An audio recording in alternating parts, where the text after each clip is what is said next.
system. Yeah, it was interesting. All right, hello everyone. I'm saying this for the benefits of the online people who follow this. This hopefully will be the last formal lesson of the LOGOS course. The next lesson that we have is basically going to be the final and the final project. As long as we actually keep on task tonight, we'll see how that goes. But hopefully everything will go according to plan, and this will be the end of it. Let's go ahead and get started on reviewing the homework from last time, from week 8. And as one person pointed out, yes, I got the numbering wrong. I apologize for that, but hopefully people still figured out what was going on, so it shouldn't be too bad that way. All right, so for number 1, what is an implied verbal pronoun, and why is it important? What do we have for that? The implied verbal pronoun. Well, I said it's an unspoken about who the sentence. It's an unspoken noun inside the pronoun. It's an implied pronoun shows who is being spoken to or about. There you go. That's what it does, but that's okay. Now, what is that? What it is? That's what it is. It's okay. All of the Greek verbs. Well, not all of the Greek verbs, I should say. There's some that don't follow that rule, and we'll talk about some of those today. But in great many of the Greek verbs have both person and number, and that implies a pronoun. So the person and number implies a pronoun. That's how that works. So the implied verbal pronoun is the pronoun that is implied by the person and number of the verb.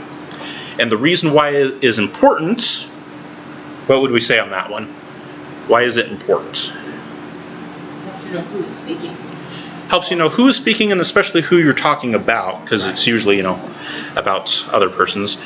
Knows who is speaking, who you're speaking about, those kinds of things. And then we also had an example in class where we actually gave a place where it actually clears up a certain doctrinal misunderstanding that the Mormons have regarding baptism for the dead. And it turns out that Paul, nor his audience, ever practiced baptism for the dead. It's in the third person. So he's talking about people who are outside of Christianity who do this. You don't always get that from the English, though, because sometimes in English we translate it as those instead of they, and those is pretty generic. But yeah, it's supposed to be third person. Okay. It's not Paul or the people that he's directly speaking to. It's people outside the conversation. So it's important because it does shed light on certain doctrinal matters. Okay, so an implied verbal pronoun is both person and number, which equals a pronoun? It's close, but not quite. So I shouldn't say every, many Greek verbs have a number and person. And that number and person is what implies a pronoun. So the verb has person and number implies pronoun. Okay.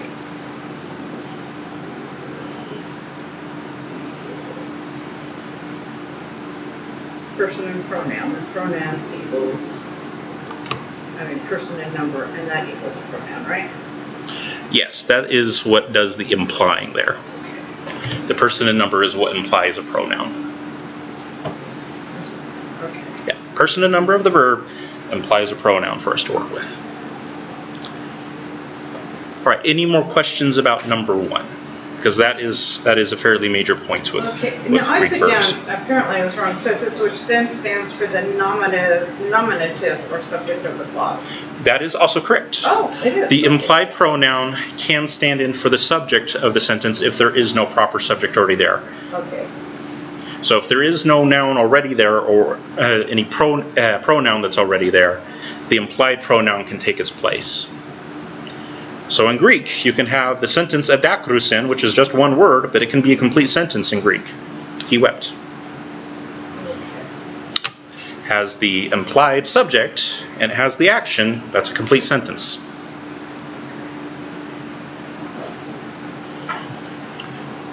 Or you can make it into a formal sentence with adakrusin ha Jesus. You put in the subject. Jesus wept.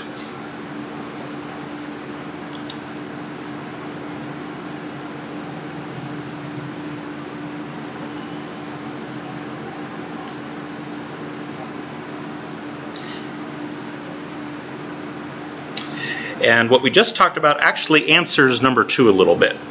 Number 2 says, can a koine sentence be composed of a single verb? Why or why not? What do we get there? Because I Yes. said because the implied nominative pronoun stands in for the noun. Exactly. That'll do just fine.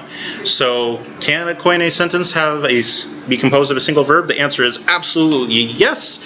As long as that verb has an implied pronoun, that implied pronoun can stand in for the subject because it's nominative. It is a subject pronoun. So as long as you have something to that effect, you are good to go.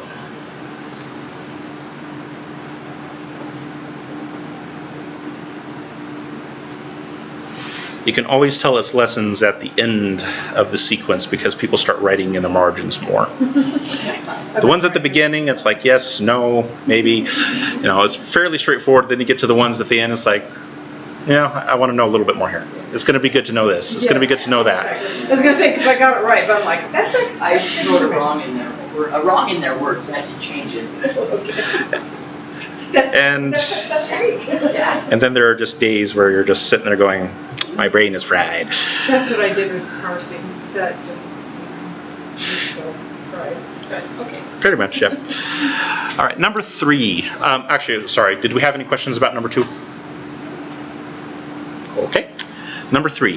What 2 things does the tense of a Koine verb communicate? Which is most important? How is this different from English? What do we come up with there? First one's easy. 2 things are the aspect and the time. Aspect and time, correct. So those are the 2 things. Which is most important? Aspect. Aspect in Greek is much more important than time is. In fact, there's only one mood in Greek where the time is actually fixed in any absolute sense. All the others, it always takes a backseat to aspect. And even in the one where it's fixed, it still takes a backseat to aspect. So yes, aspect is much more important. And then how is this different from English? That one got me. Well, there's a bunch of little ones. But basically, English has past, present, and future. Yeah, in English, it's the time component that's all much more about the important. time when something Yeah, we can express things being completed in the past, in the present, and the future too, but for us, the emphasis is much more so on the time Yes. than it is on aspect. Yes. Greek goes into a lot more detail with it, like the effects that has.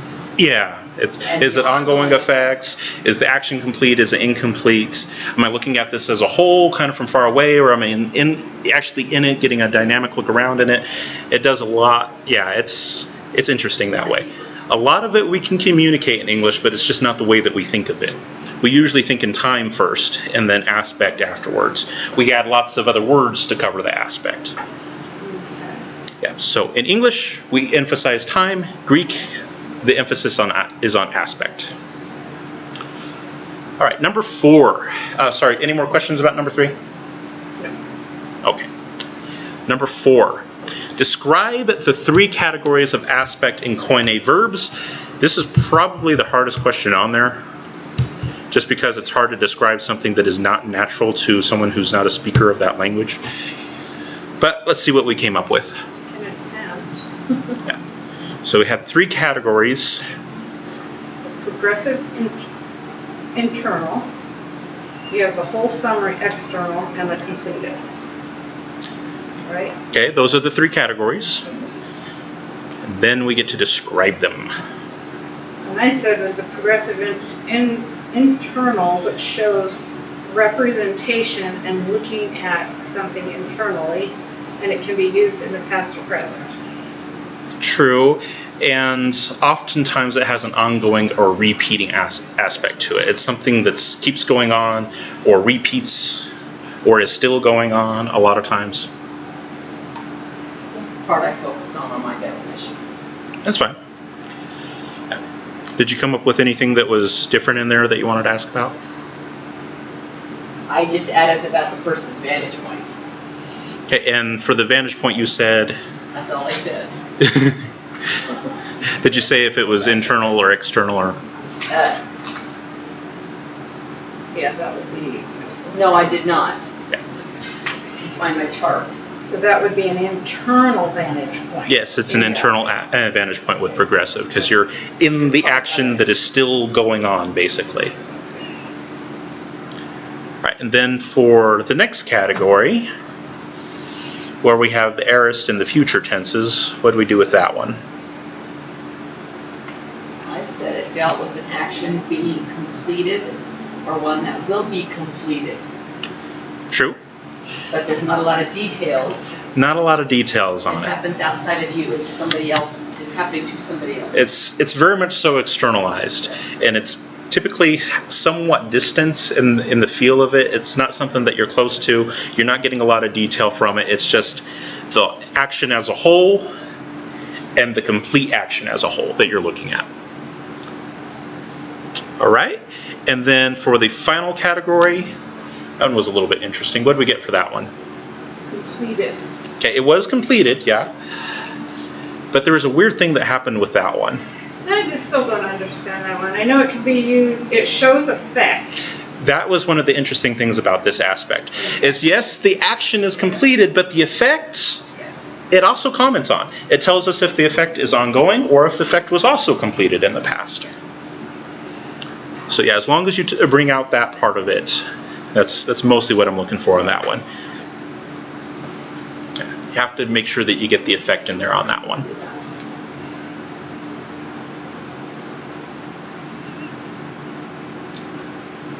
And I did simplify that a little bit, but simple is good to start with. We'll leave it there. Simple is good to start with. Okay, and so the completed or ongoing means whether it's in the past or the present, more or less. Which category are you talking about? 1, 2, or 3? The completed. What this last one. Okay, number 3.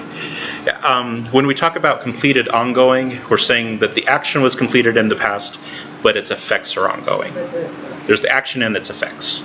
That's the key thing about that third aspect, is that you have the action and its effects are in view.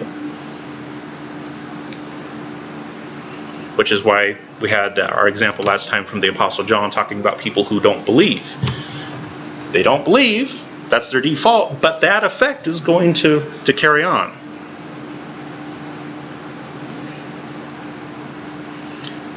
And so John uses that particular aspect because he wants to draw out the effect.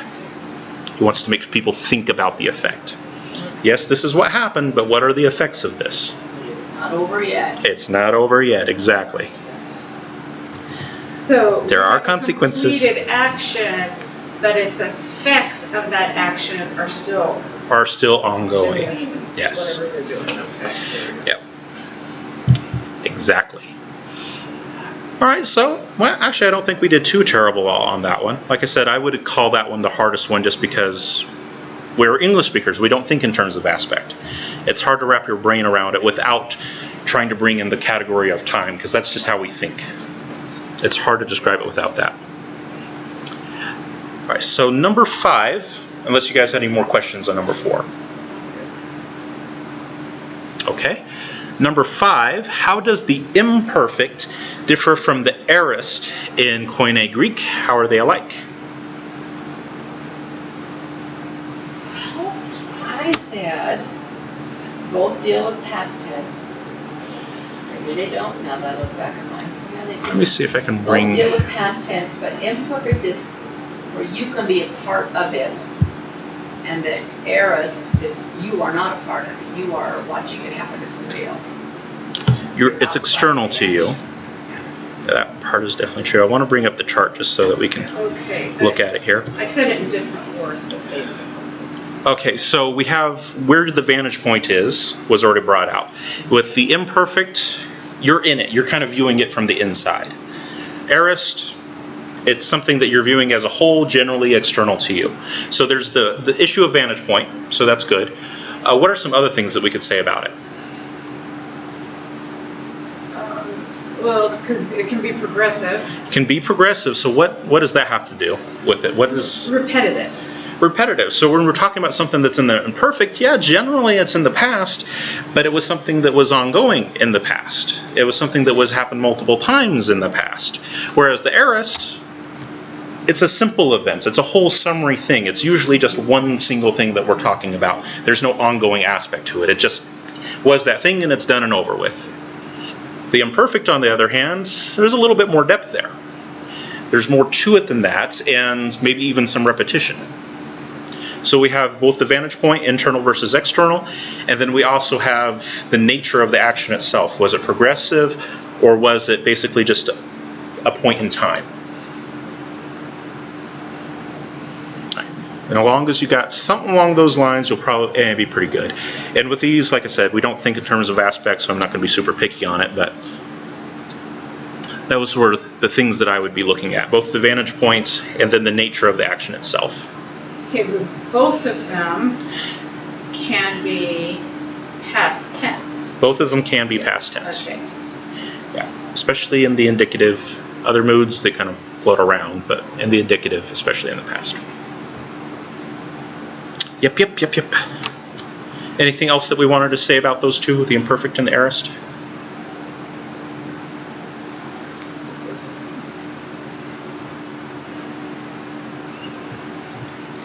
And if I remember right, in the parsing chart, the way that Mounts does it is basically in sets of 2. So like the first 2 are the progressive internals, and then the next 2 are the whole summary externals, and then the next 2 are the completeds.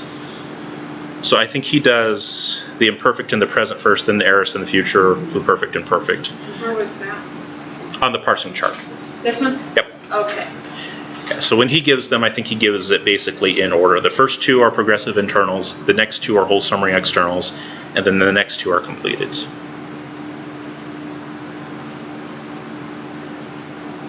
Under tense. Perfect, imperfect, future, aorist, perfect, pluperfect.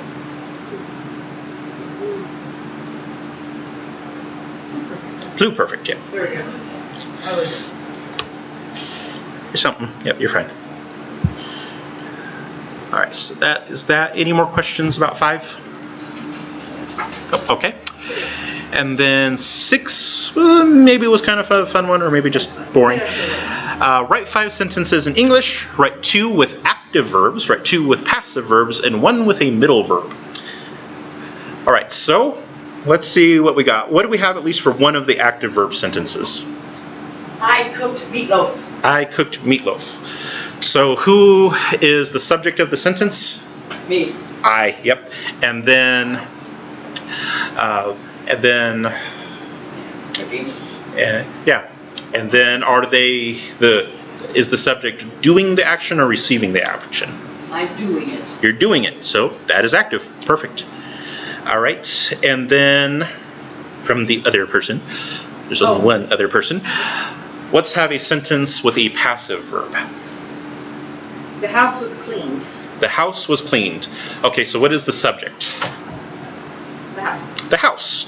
And is the house doing the action, or is the house receiving the action? Receiving the action. It is receiving the action. Correct. So that is a passive verb. Perfect. And then, I guess we'll let you guys fight over this one. Who wants to have the sentence with the middle verb? The meatloaf burned. The meatloaf burned.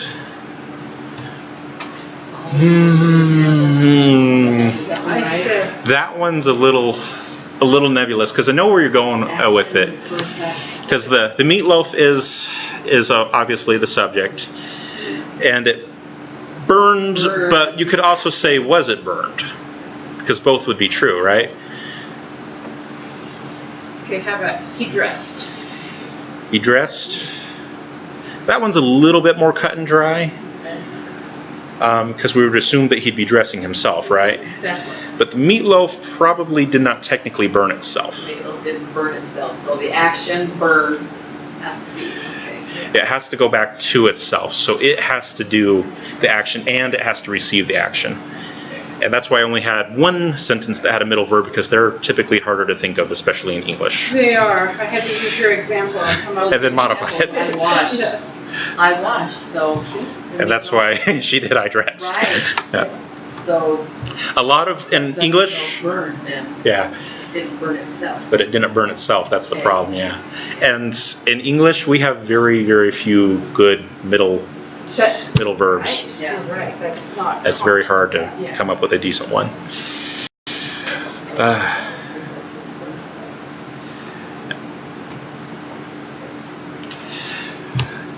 But yeah, I'm definitely not going to be picky on that one, because like I said, it's hard to think of them in English. It's actually hard to think of them in Greek as well, but it's definitely hard to think of them in English.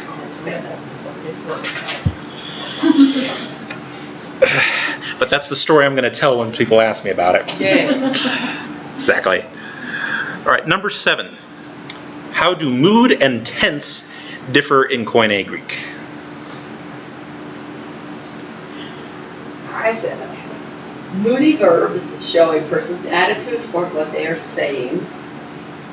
Tense is more of when or how long the action was happening. When they were moody or how long they were moody.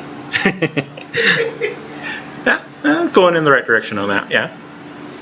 Okay. I just said in Koine Greek, tense denotes aspect and time, while mood is used to express whether the action or state that the verb denotes is conceived of as a fact or in some other manner, such as command, possibility, or wish. Yeah, so basically the mood is the speaker's attitude towards what they're saying, and tense is... Mood is attitude, right?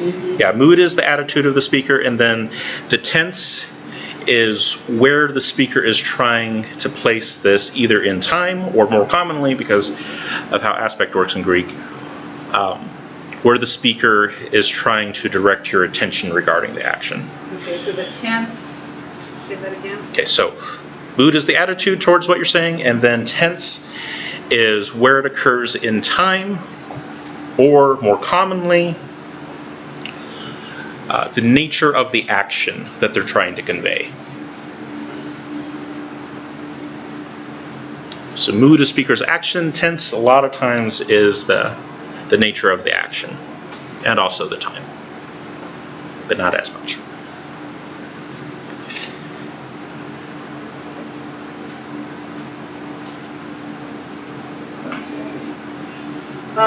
And it also mentioned that most verbs in Greek are moody. Pretty much all of them. Okay. Yeah. So you're not going to find too many. There are a couple classes of verbs that we'll discuss today that don't always have mood. Okay. But the vast majority of them that you'll see will have mood. Yeah. Yeah. Tense voice mood, most of them have. Some of them just have tense and voice, though. So are Greeks moody? Just as moody as the rest of us. We all have an attitude towards what we're saying, and it's all going to come out one way or another. All right, number 8, unless you guys had any questions on 7. No, okay. Number 8, what are the Koine moods? Do not define them, just list them. This was not meant to be hard, it's just a list. Indicative, subjunctive, optative, and imperative. Perfect. Those 4 right there. So we have the indicative, subjunctive, optative, and of course the imperative. Perfect. If we get them out of order, is it okay? No, I'm kidding. You've completely changed Greek. However, if you do remember them in order, it makes it a lot easier when you're looking through the parsing codes in the interlinear. The one I went to write them down, I went automatically to subjunctive, and I said, oh, I need to correct it. There's a special rule of subjunctive, so I got to remember that. All right, and then number 9. And this was also supposed to be a fairly short answer. Might take a little bit of looking up, but it's meant to be a fairly short answer. Which mood was taking over the role of another in the Koine period? The optative was fading out, and the subjunctive was being used to replace it. This was a one-word answer, and you had to make it into a sentence. Subjunctive, there you go. That's all it is, subjunctive. If I write the whole thing down, I can't possibly miss it. Used to, when the teacher asked you a question, you had to write it as a form of a statement. I actually don't like that in teaching all the time, because then you'll have the students that'll sit there and they'll write out paragraph after paragraph, hoping that the right answer is somewhere in there, and they won't think through it. But if I can get you to actually pick out that one word that's right, then I know that you read it and understood it. They did have them in their proper forms. The optative was fading, the subjunctive was taking over. replacing. Yes, taking over. All right, number 10. I gave you far too few of these, but I don't think anyone complained too much. All right, so. Those ones are easier than the others. Yeah. Yeah, with a parsing chart, it's pretty easy. Yes. Yeah. So, How did this parse? Verb, aorist, active, subjunctive, third person singular. Perfect. Did you get it right? Yep. Verb, aorist, active, subjunctive, third person singular. I wrote down a C on the end of mine. Oh, I don't know where I got that C. well, that would So that be interesting. made it imperative somehow. Oops. Yeah, oops. Verbs, adjectives, adverbs, it's all the same. Yeah. And after a while of doing this, they all kind of just merge anyways. All right, and then originally I messed up on the numbering, and I went back and hopefully fixed that. So yeah, my number 11 I think was like your guys' number 15 or something like that. Apologize for that. So number 11 or 15, depending on which version of the handout you're using, we have agapeses, kurion, ton theon su. What do we get for that? Love the Lord, the God of you. Love the Lord, the God of you. Yeah, that works pretty good. Can you tell me what word you added? The Where? first the. The first the, yes. Yeah, because there is no DRP in front of the kurion. So, yeah, you added in a word there to make it make sense, which is fine. But it's always good to make sure that you know which words you added and which was actually in the original. Yes. I've actually heard sermons preached on words that were in the English that do not appear at all in the Greek. And they'll go off into great detail about it. It's like, that's your, no, no. But yeah, it happens. All right, any questions about how that translated like it did? That was actually easier than the next one and two. Yes. Yes, which is why I started with a relatively short one. That one actually. Yeah.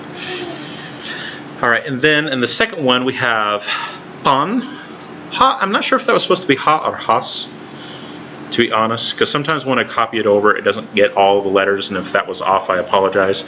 But the number code and the parsing code for it should still be the same, regardless of if that was the same. So we have pon.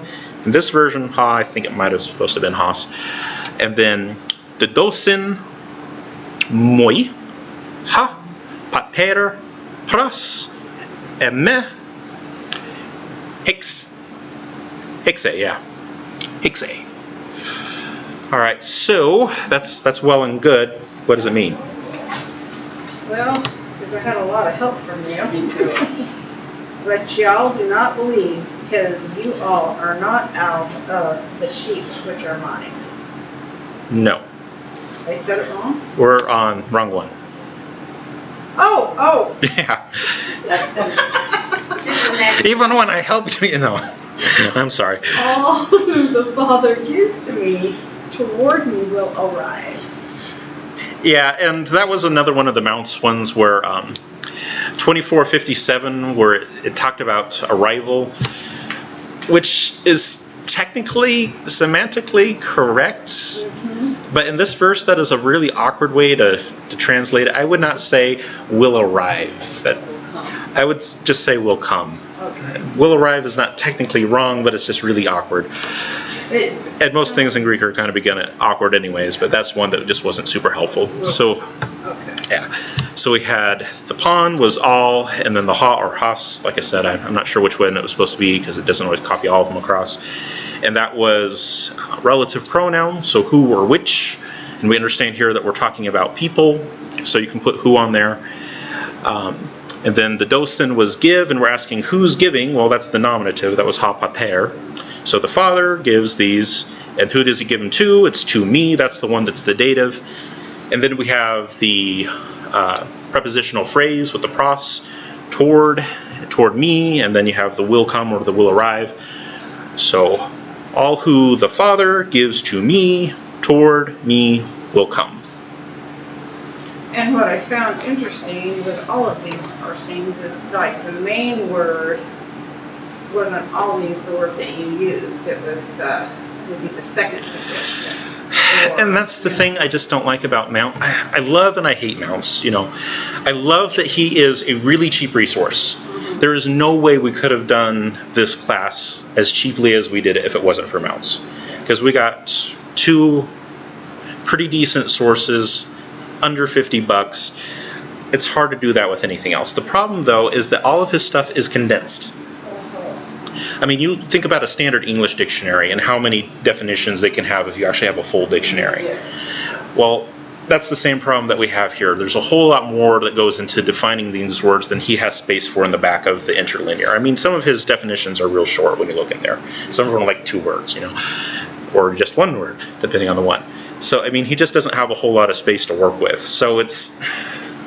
He was trying to for the price for the price point that he was going on, it's a good resource, but it's not going to cover everything that's there, unfortunately, and so you kind of have to play with it a little bit. Which is why I suggest that after people do get done with this, that they go and grab themselves Freeburg's lexicon, which I know both of you have because I made sure that you got it, which is more detailed and it makes things a little bit clearer. Is that beige book you gave? It's the paperback one. Okay. Yeah. It's kind of a nice step 2 from Mounts. Okay. Mounts has everything nice and numbered and everything, which is great, but not a whole lot of detail. Freeburg takes a little bit further, and then if you really want to go deep dish on the definitions in the lexicon, you can always get the BDAG, but that's like $160, so most people don't do that. But it is an awesome resource if you ever get bored. It's kind of like the Oxford English Dictionary, but for Koine Greek. And what's a BDAG? It's bendy. Yeah. Not forget famous, just be rich. Yeah, I think you can rent it for like $30. You can rent it for $30? You rent a book? That's how expensive it is. I didn't know you could even rent books. Yeah. Either. Except for like the library. Yeah. All right, and then, well, what was supposed to be number 13, but on your guys's, it didn't turn out to be number 13. Yeah, it was actually number 17. Yeah, number 17.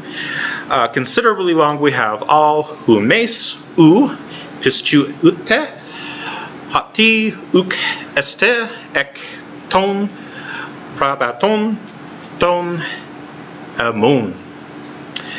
Great. What does it mean? I just read it. The one before. Still helping you rearranging the words that I had down there. It is very long.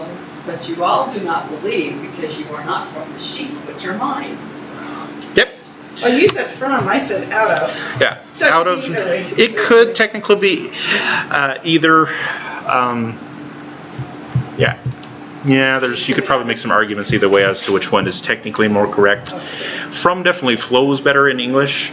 Okay. But out of is actually probably a little bit more logically correct for what's going on in the phrase. But just to reiterate for the online people in case they didn't hear what it said, it was, but you all do not believe because you are not You all are. from the sheep which are mine. It's 2 you alls. It's 2 you alls. I thought I had those in there. You are. You did. You said you are not. You meant you all are not. You all are not, sorry. Yeah. Sorry. Yeah, the este is you all are not. Yeah, so yeah, there's a little bit of rearranging on that one for sure. And yeah, this is definitely difficult. The easiest way that I know of, especially with the way you guys were trained in this to get used to it, is to sit down from time to time with the interlinear, open it up, and see how the Greek compares to the English and how the word order works and stuff like that. Even if it is just, a verse a day or a verse a week, whatever it happens to be, just to go through it and figure out where things match up. How do they say it versus how we say it in English? Yeah, until you get in there and actually just start playing with it and seeing how it looks in the actual text, it's hard to figure out the order. Because Greek order is not standard at all. For us. For them, it was fine. Well, even in Greek, though, there's not really a standard order in a lot of things. Okay. There's a lot of different ways you can say things in Greek, and a lot of different orders you can have in Greek, and it's a little annoying. And it still means the same thing. It's just a... Substantially, there's differences in emphasis, but substantially it means the same thing. All right, so that was the homework from last time, which was technically a short assignment, but it took us a little while to talk about it. There's a lot of detail in it. Yeah, and then that was the last lesson.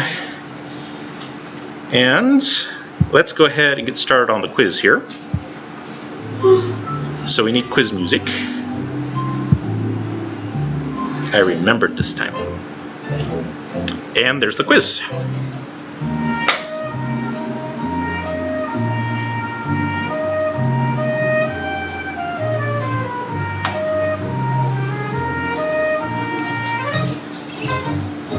It's probably a hair too loud.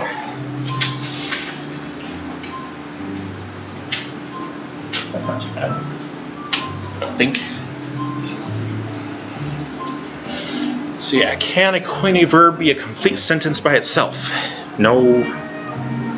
Yes, since verbs are nouns. C, if it has an implied pronoun. D, yes, unless it is a participle. I will give you a hint on this one. If it's a word that we haven't covered yet, it's probably not that one.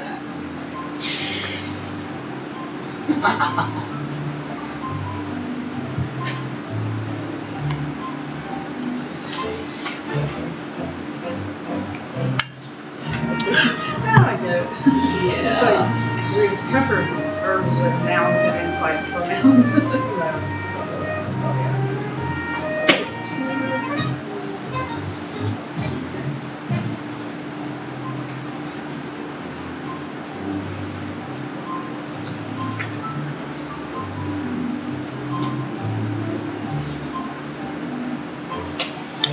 And on number 2, there's one of them that if you put it down, you have some problems counting. Oh,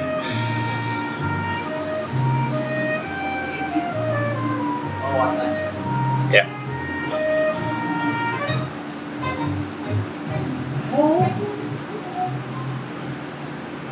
Number 3, I don't think will be too bad for most people, because we actually talked about that at decent length. Although there'll be a couple options there that'll confuse people just because they're not thinking of the right thing. And then number 4 is a review question, so you're going to have to go back to previous lessons for it.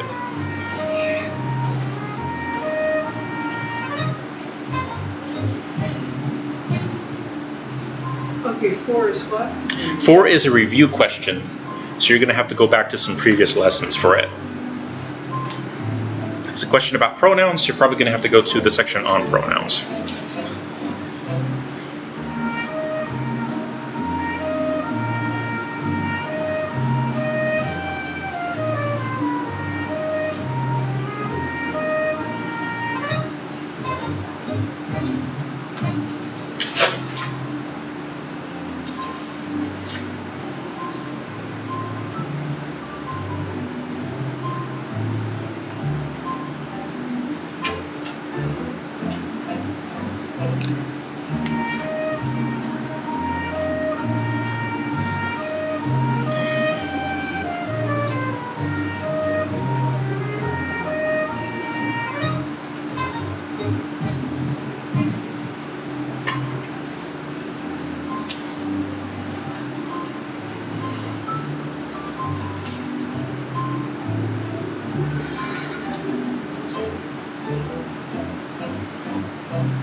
You see the difference in them?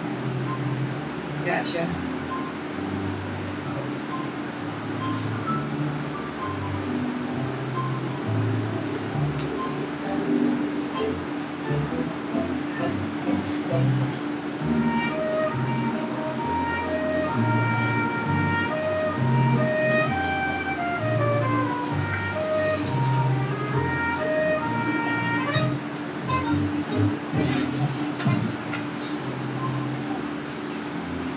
That's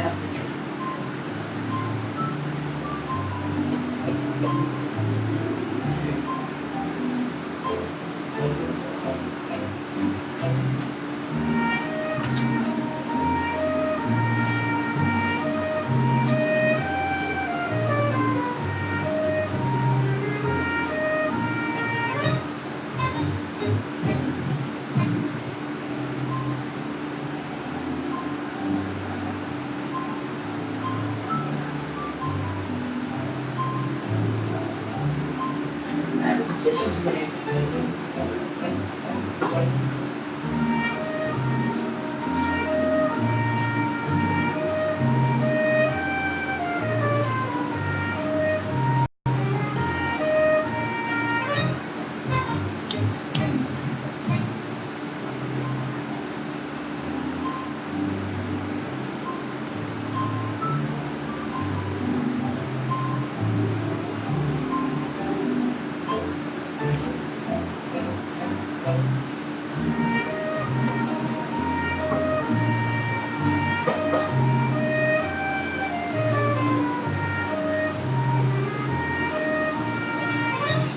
The number 5 I didn't think was too bad, but because we did discuss it in class at length, but I don't know if I actually put it in the main notes or if that was just something we discussed. So if you didn't write a note on it, it might be a little bit more You difficult. write things in the columns.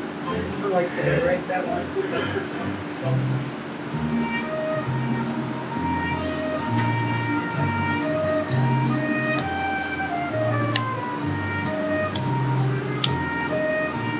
Ooh, man, I don't remember that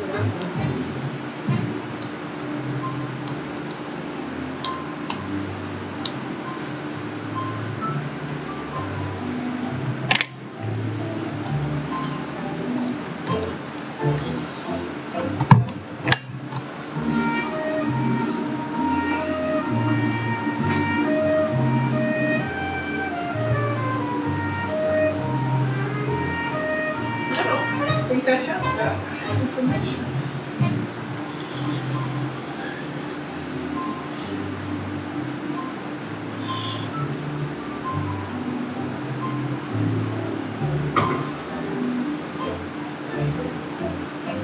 For the LOGOS.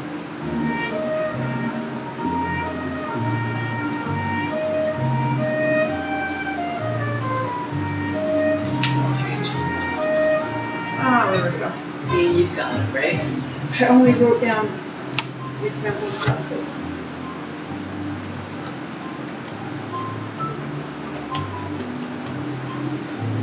So.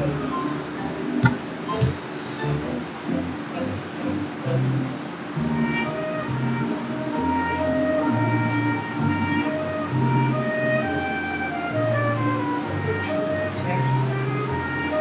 So I just write down.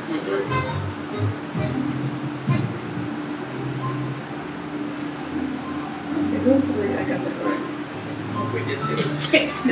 Either we're both wrong or we're both right. Yeah, exactly. I know it's good and they're all in the morning. Yes. All right, do we need any more time or are we good? I'm good. It's either right or wrong. No more time is gonna help me. That's a little more. All right, let's get back into this then. All right, and then let me get my little marker pulled up here. I love my pen. Pens are good. All right, so can a koine verb be a complete sentence by itself? There were a couple on this one that were kind of dead giveaway wrongs. A is definitely wrong and D is definitely wrong. Why is D definitely wrong? We haven't done much with participles. We haven't done participles yet, so it's definitely not that one. And then the other one that I would say is definitely wrong is B, Really? because verbs are not nouns. That's true. So if you said that verbs are nouns, well, we got a bit of a problem But there. I wasn't thinking that I wasn't way. thinking that reason either. Yeah. Greek, everything's kind of complicated. So.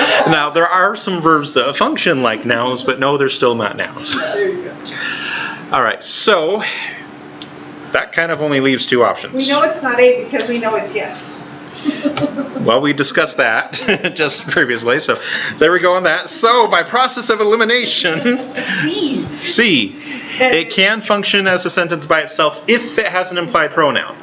Most of the time that's the case with Greek verbs, but there are a few classes that we'll talk about today that don't have implied pronouns. Those are exceptions to the rule. But if it has an implied pronoun, yeah, it can be by itself. It's just fine. That is technically a complete sentence in Greek. As long as it has that implied pronoun, we are good to go. All right, number 2. Which are two components of tense in koine?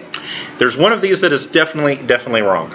D is definitely wrong. Why? There's only one word answer. There's only one word there. So yeah, that's the easy one to get rid of. That's good. But after that, we actually have to look up some stuff or just have it memorized or something. So what did it turn out to be from there? A. Tense is made up of both aspect and time. Okay, I put B. Explain to me why I put B. I do not In the know. wrong place. Two components of tense. Now, those are the two components that follow after tense. You have tense, voice, mood. Okay, that's But those are not actually what tense is made up of. That's what I did then. Yeah. And then It's not what comes after. It's what it's made of. it's what it's made up of. Yep. So voice and mood come after in the parsing system, and person and number also come after in the parsing system, Yes. but it's not what tense is made up of. Tense is made up of aspect and time, mostly aspect. Okay, I knew that. right, so we're good on that one then. Number 3, what voice is being used? I wet myself. Middle. You say middle? I say active. You say active. Okay, so what is the subject? I. I, okay. And then is the subject doing the action or receiving the action? He's doing it. And is the person receiving it as well? Is the person being wet? Yes, they are. Yeah. So this would technically be middle. Really? Yeah, because they're both doing the action and receiving You can it. take myself off of there, and it's I wet. I wet. And that's an example of that middle. Well, I Mhm. wet what? Well, that's the thing. It Well, was that would- incomplete then. Yeah, Well- that's why we have to have the myself on there to Yeah. qualify it. Well, Piddle, I'm not good Yeah. at this test. Yeah, active would have been a good second choice. There are 2, though, that definitely would have been wrong because they're not voices. Yes. Optive and indicative, what are those? Those are Parsing codes. is categories of verbs. No. I'll find my answer over here and then I'll tell you what it was. It's the answer. Those are moods. They're moods. They are moods, yes. So optive and indicative are definitely wrong. But if you said active or middle, you could make a case for either one. The better case is for middle, though. Yes. Yeah, but if you said optive, indicative, I can't help you there. Yeah. It's the wrong category. All right, number 4, which pronoun best satisfies this parsing code? So we have R for pronoun, N for nominative, P for plural, F for feminine, and then third person, plural. What did we come up with here? This one was kind of either you know it or you don't. There's not really a whole lot of in between on this one. The chart. C. You said C. Also. You also said I C. thought Because of the between- chart. I thought between B and C, but the C one is actually down here in the column labeled feminine, Yes. and the other one It has no is gender. not. It doesn't have a Yes. gender. First and second person pronouns in Greek do not have gender. Since this one has a gender, it can't be either of those two. So A and B are actually off just because of that F right there. Can't be those ones. Now, hutas, it doesn't show up actually in your charts. No. Yeah. So that one was a little bit harder to look at. That was actually one of the demonstratives. Okay. Now this one though, it's third person, so it can't be a demonstrative, so we can leave that one off. And that, by process of elimination, leaves autai. And I actually was looking up the parsing code and see which word matched that. If I get one that matches, it's good. Well, but Heaven yeah. forbid that I should get 2 that actually match and then I have to choose between them. I know, but I would, yes. But, you know, I won't do that to you. I'm not that mean. You know, I'm mean, but I'm not that mean. Pronoun, but then we knew it was nominative. Yeah. And me, that's actually not the way I would have looked at it. Uh-huh. I kind of cheat when I get to pronouns. I usually look at the end and I say third person. It has to be from the third person category, so I'm going to go right to autos and pick something from there. And I know the first 2 are not autoses. Third one is I'm done. I kind of cheat on that. That's okay. We all have our I'm just- strategies. That's right. There you go. All right, number 5, the bonus question. It actually turned out to be a little bit harder than I thought it would be, but I don't think we did too bad on it. No, our brains need to be refreshed-minded anyways. All right, so which mood did we think would be the best for history? Indicative. Indicative. Indicative is correct.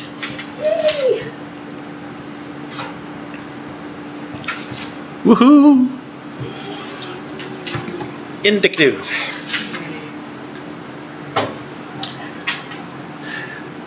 Were there any others that were in the running that you guys were considering? No, I No, didn't actually. I had written a comment in my margin. Yep. The- Indicative was the facts. Right there. Yeah, it's something that's stated as a fact, most likely for history. Yes. Yeah. Okay, so there wasn't a whole lot of confusion on that. Good. Good, good.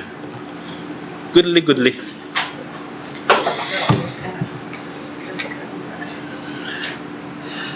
All right, so that ends all of our first lesson stuff on verbs, and now we're going to get into the participles and the infinitives.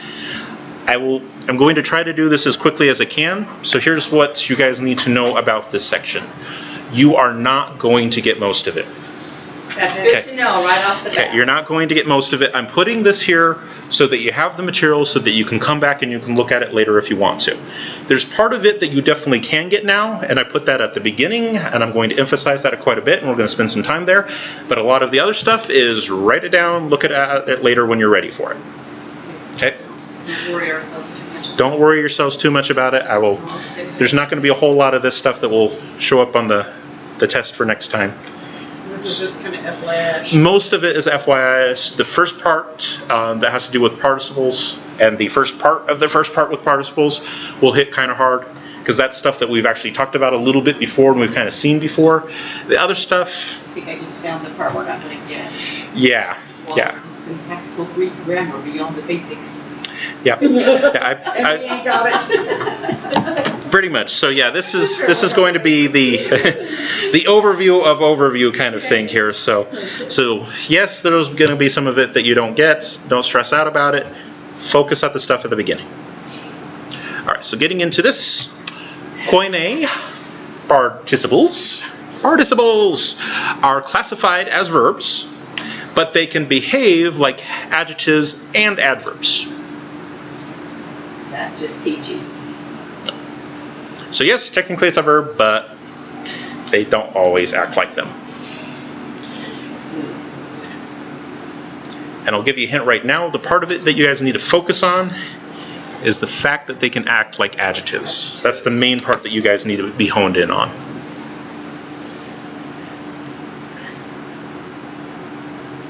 All right, the parsing schema for koine particles is as follows.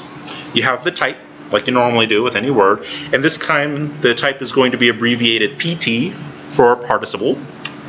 And then you're going to have tense and voice. These ones are not like a lot of other Greek verbs in that they do not have a mood. They have tense and voice, but they don't have a mood, which means that participles usually don't really communicate the speaker's attitude by themselves. You have to look at other verbs around them to get what the speaker's attitude is towards what they're saying. They will have a tense, they will have a voice, but they don't have a mood. No mood. No mood. But they do pick up something that is actually a lot more similar to adjectives. They have case, number, and gender. Adjectives also have case, number, and gender. That's where the overlap is. So they're verbs, but they take on some really interesting attributes. They have a case, they can be in the nominative or the dative or the genitive, things like that. They have a number. We can talk about, is this something that's directed towards multiple people? Is it just one person? And we'll also have a gender. Is this in the masculine? Is this feminine? Is this neuter? So you lose having a mood, but you gain three other things. You'll also notice that it isn't like a lot of other verbs and that it dropped a couple of other things. Oh, It also dropped person. Yes. Yeah, so we don't have mood and we also don't have person. We don't have if it's first, second, or third person anymore. So there is no mood, there is no first, second, third person. Or whether it's singular or plural. We do have that because it does have number there. Case, number, gender. Oh, number, okay. It does have number. It doesn't have person, but it does have number. There we go. I was following the wrong thing now. Okay, Yeah. there we go. Okay. Or I was looking. You're fine. I was making up my own chart. Okay. Well, no, So- see, this one has case number, gender, and then this column has person number. Yeah. If it doesn't have person, then there's no use of I the number wasn't there. following my foot Yeah. across. I kind of went up You somewhere. I was making it something. All right, so we lose a little bit, but we also gain some things as well. In English, we think of participles as ing words, like hiking, fishing, talking, texting, and looking. Those are good examples of ing words. Now, if this was a normal lesson, I would have you write out the hiking, fishing, talking, texting, etc., but I don't want to take extra time, so just write an ing and we're good to go. Ing words. In koine, participles fall into one of three categories of use. The main one that we're going to emphasize is the adjectival, but there's also the verbal and the absolute. But the adjectival is much more interesting. Okay, that's the one we're gonna. That's the one we're going to emphasize because it acts a lot like koine adjectives do, and we've already gone over koine adjectives, so it's really easy to hit.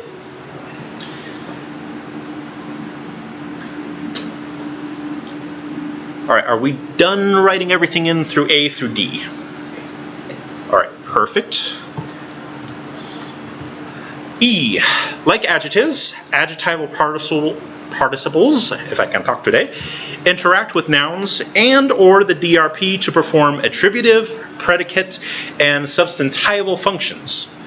You guys, when we did the adjectives, I should say, I gave you guys a little chart that had the DRP and the adjective and the noun. You guys remember that chart? Yes. It's the same thing with participles. Exact same thing. So you can use the same chart? You can use the exact same chart, just replace the adjective with participle, and it's the same thing. So in your work, you want to flip back to that just to make sure that you know what we're talking about here before we move on. Okay, let me get this written down. Yep. And then, of course, as was the case with adjectives, if you do not have the DRP, use context to try to figure it out as best you can.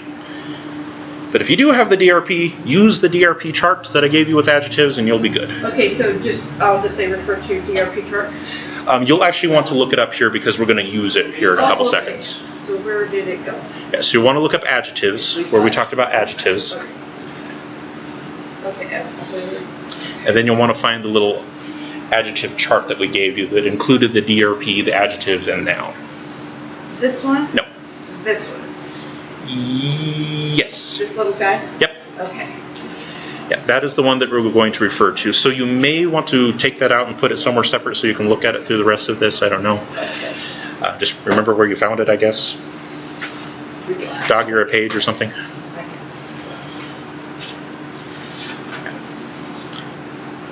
Yeah, I didn't really feel like printing out a whole nother chart just because we already have the chart. So, and for those of you who are online, look at your previous lessons. You will find the chart that we're talking about. Okay, so what kind of indentations should I put on? Just say this also works for participles.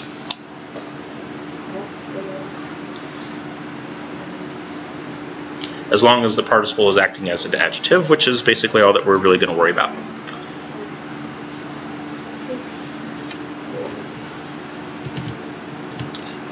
All right, so our first example. We'll do the first attributive. So in your charts, you have one of the things that should be in the right-hand column that says, I think it says attributive 1. It just says attributive. Just says attributive. Okay, that's fine. And it will have DRP, and then it should have adjective, and then it should have noun. Yes. Right? That's the same thing that I've given you in this example here. 2, the one in red, that's a DRP. It's DRP.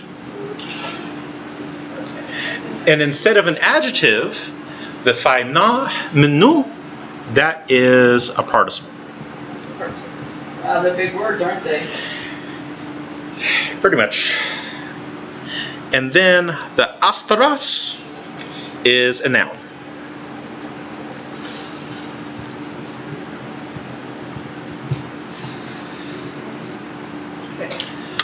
So we would translate this basically like we would translate anything else that's attributive, where we have the adjective with a DRP in front of it, and it's all in front of the noun. You look in your chart there, where you have DRP, then the adjective, in this case participle, and then the noun.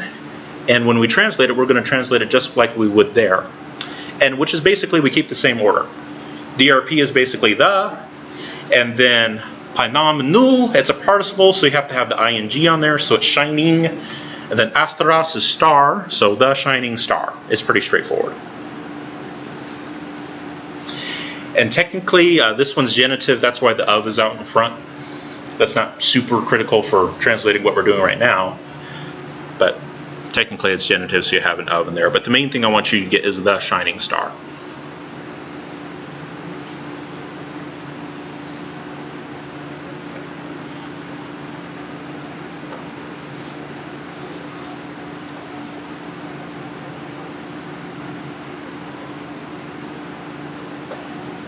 So, what's the point of this exercise? What are you trying to show The us? next ones don't have any answers. Huh? I don't understand your question. So you're saying the word shining really is a participle It's a participle. because it's an ing word, Hmm. but it's being used to describe the star, which So makes it's it be an adjective. so it's functioning like an adjective. Okay. Right. And this one is in the attributive position. It's after the DRP, but in front of the noun. Or the, So that's the first attributive position. So we basically translate it in order. DRP, participle, noun. We'll go ahead and we'll just translate it just like that. Translate it straight across. Translate it straight across. Okay. Next thing that we're going to talk about is the substantivals. Substantivals is where you have the DRP and you have the adjective. In this case, it's a participle that's acting like an adjective. But then you don't have a noun. It's gone. It's not there.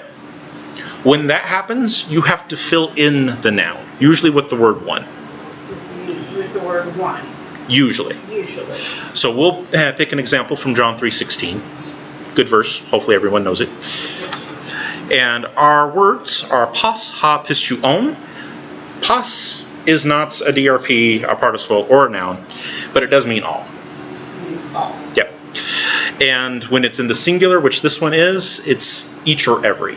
So all is the general category, and singularly, it's each or every. This is the plural, right? All is the plural. What we have here is singular. That's why I used each. Okay. Okay. So pas, in this case, because it's singular, is each or every. Then we have ha, which is a DRP. And then we have pistuon. It's a DRP, right? Yeah, the red is DRP. Okay. And then Strong. pistuon. Pistuon is a participle. And then we don't have any noun following pistuon. There is no noun there. So we're going to have to fill it in. And we will fill it in with the word one. One. Yep. That is fairly typical. Now, of course, in the actual Greek text, it's not going to have a nice little blank sitting there for you to let you know that something is missing. So you're just going to go on to the next word and realize that there is no noun there. It's some other kind of You're word. just going to have to figure it out yourself. Yeah, just realize that the next word isn't a noun. It's supposed to be a noun. Means you're going to have to fill in something in its place. And so we'll use the pronoun one. Now, if I were to translate this super literally, which is what the first one is, and I included everything, I would have the pas becoming each. For the ha, I would have who is, and then pistuon, because it's singular, would be a believing. Fill in the noun with a pronoun one. Each who is a believing one. But nobody talks like that, so you'll probably simplify it a little bit and say each believing one.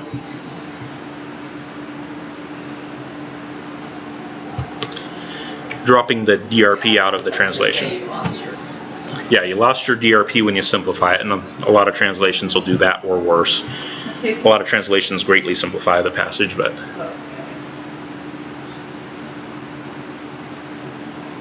Oh, the who is the DOP. Correct. They draw to that. just for stylistic purposes, because it's really awkward in English otherwise. But there is technically a way to translate it where you represent everything fully. I gave you that. It's just most people aren't going to do it that way. All right, so that is the substantival. You're missing the noun. You have to fill in something in its place. All right, so any questions about the attributive and substantival?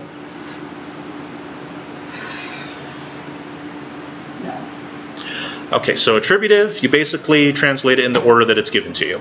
Pretty straightforward. Substantival, you still translate it in the order it's given to you, but the noun is going to be missing, so you have to fill something in. Now, where it gets kind of interesting is where we start getting into the predicates. All right. Okay, so attributive and substantival, You translate it in the order given, okay. but with the substantival, you have to fill in a pronoun because there is no noun.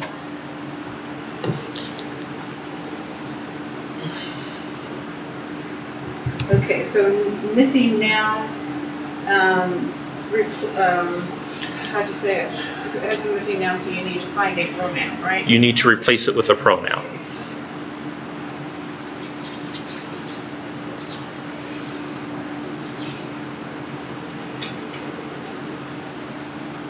Okay. Okay. All right. Any more questions on those? Right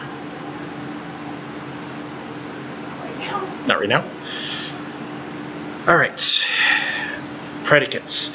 Predicates are kind of interesting because a lot of times you do try to preserve the order, but you also have to have a verb of being in there. Is, are, were, something like that. And what lets you know that you're going to do that is that the DRP is not going to be in front of the participle anymore. Instead, we have the DRP, and then we have the noun. So when you have that order, DRP noun, that's going to be one of the predicates. You're either going to have predicate 1 or predicate 2. But the main thing that happened is the DRP is now with the noun, it's not with the participle anymore. And when that happens, it tells you that you have to have a verb of being. The verb of being that I put in this particular case, is the word are.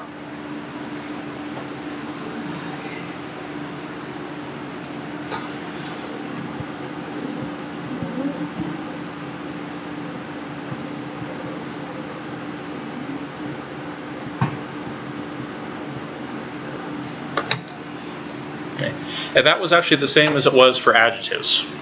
When you have the DRP in front of the noun, you have to have a verb of being. It was the same thing, we're just doing it with participles now.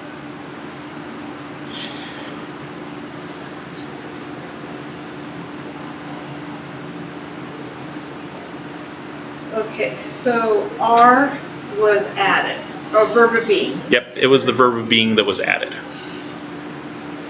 When you have DRP noun, you're going to add a verb of being somewhere in what you're translating. Okay, say that again.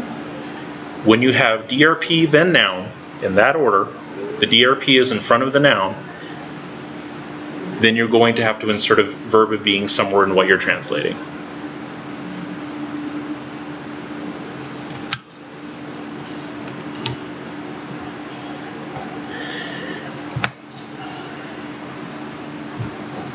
Somewhere, right? So somewhere. Well, Or it seems to fit. well, it depends on if it's predicate 1 or if it's predicate 2. If it's predicate 1, you're going to have the DRP noun, verb of being, and then your participle, which is what we have here. Oh, okay, so, okay, so we don't say somewhere then. So it would be DRP noun, verb of being, and then predicate, right? Participle. Participle. Yeah. Yeah, okay. Generally.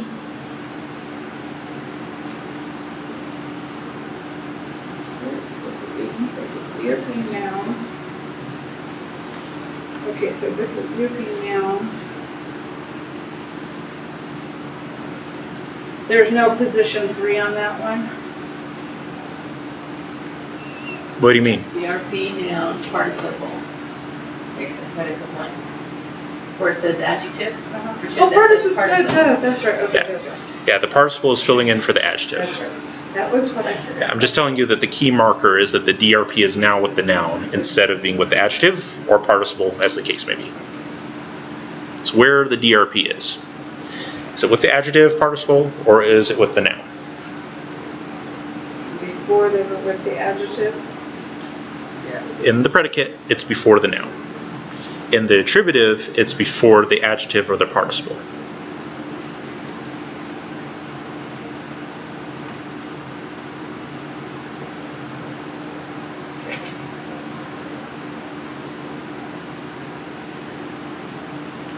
So let's walk through the translation a little bit here. The first word is idou, which is the Greek word for behold. Take a look at this. So we have idou, I translated as behold. And then theoro is a normal Greek verb and happens to be a first person singular verb. So I can add in the extra pronoun I there. That comes from theoro. It's a verb, but it's a normal Greek verb which has a pronoun. Its pronoun happens to be first person singular, so I can say I. Normally it just means see, but we don't have any. We're not told who is doing the seeing here, so we have to use its implied pronoun and carry it out. Yeah, because otherwise we wouldn't have a subject for our sentence. So that's kind of important. So behold, I see, and then we get into the special construction that we're talking about here. We have the DRP, which is fairly normally the. Sometimes it's more like that which is, but oftentimes the. So we have the there, and then Uranus is plural for heaven, so heavens. It's plural, so we have to do heavens there. So behold, I see the heavens, and then we have to have our verb of being. Why? Because we have the DRP in front of the noun instead of the DRP in front of the participle.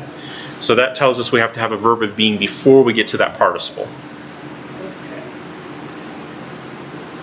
So that word technically just means being open. See what? That word just means then being open. Yeah, and then the last word that we have there, I told you that it was passive for a reason.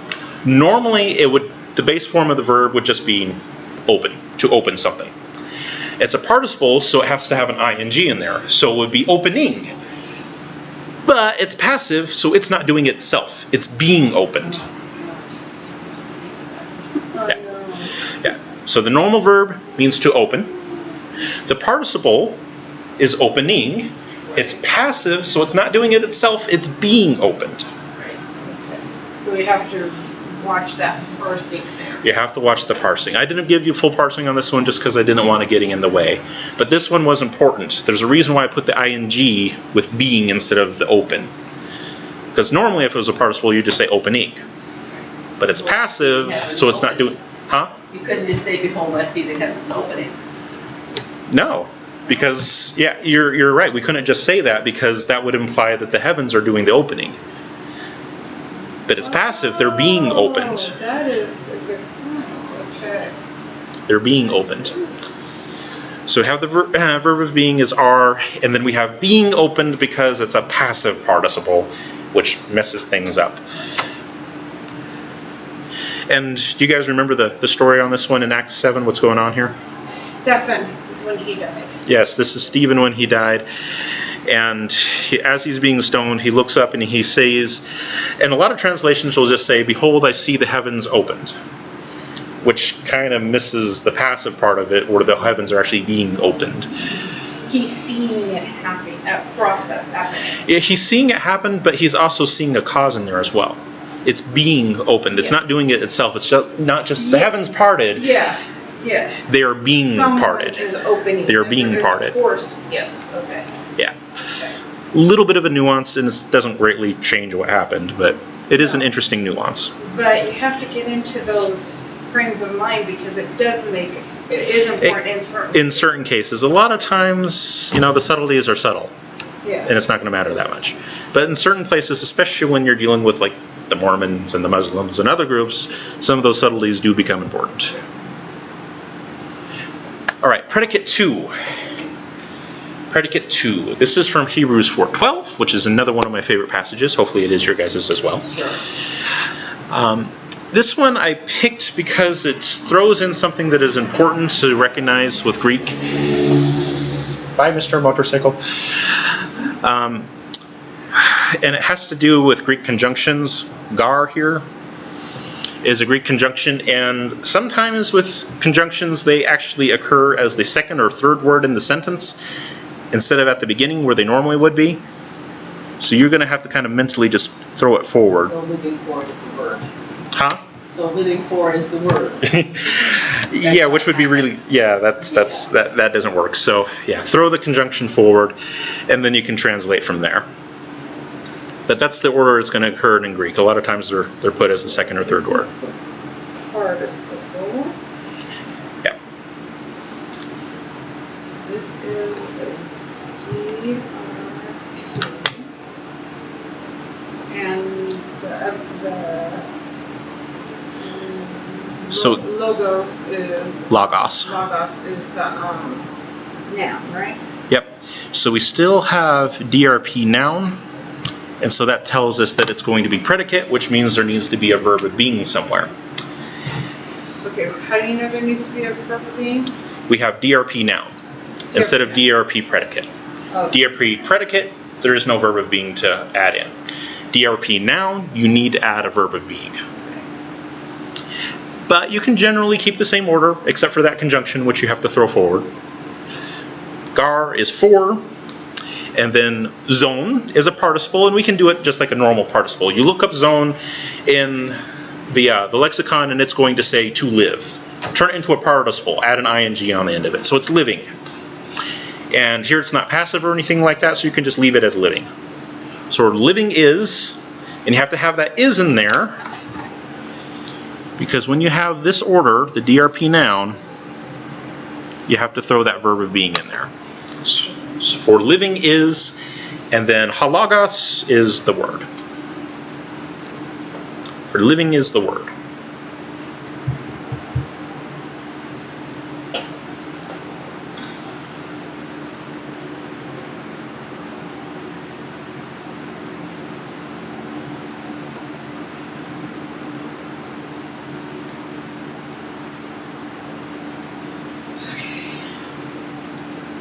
Okay, so that was predicate 2. 2. Yeah, and what's the difference between predicate 1 and predicate 2?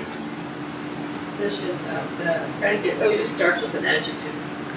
Predicate 2 starts with an adjective or participle. Yep. But you still have DRP noun in both of them. It's just a matter of where the participle or the adjective is. But you still need to have a verb of being in there between them. All right, so any questions about how we did that one? I don't think so. These are the ones I like, because we've already done this before. You're already kind of used to it. It's the same thing. We just added ing in a few places. And if it's passive, you have to kind of do some weird things with that. But mostly it's just adding ing to something. Other than that, it's pretty much exactly the same. Now, the next one is one of my favorites because it's weird, like me. Why are you saying by yourself? Pretty much. The second attributive. This is from John 4:11. Where's the second attributive? That's not on our chart. We don't have one. We have one. You do not. Attributive. You have attributive 1. No. The second attributive, I don't usually put in the chart because you guys technically already recognize the order. We do? Yeah, because you've already seen it with the attributive 1 Was it and in the order? substantival. Is it basically the, We'll get there in a second. okay. All right, so for attributive 2, the example that I gave you guys was ta, hudar, ta, zone, and then there was nothing after the zone. Okay, so the hudar is the noun, ta is the DRP, and then zone is the participle. Now, this is different from the order we were just working with. With the predicates, it was DRP noun. Here, we have DRP participle. Participle, okay. But we've already seen that before, haven't we?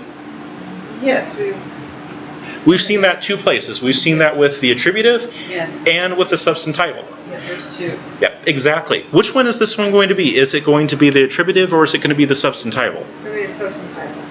You are right. Why are you right? Because it doesn't have, it's got that blank space. There is no noun that comes right after the participle. Yes. Where is the noun instead? It's before. It's out in front, right? Yeah. So, it's not in the right place. So a fairly literal translation of it would just be to take that last part and do it as a substantival. So that's what you have right here. Okay.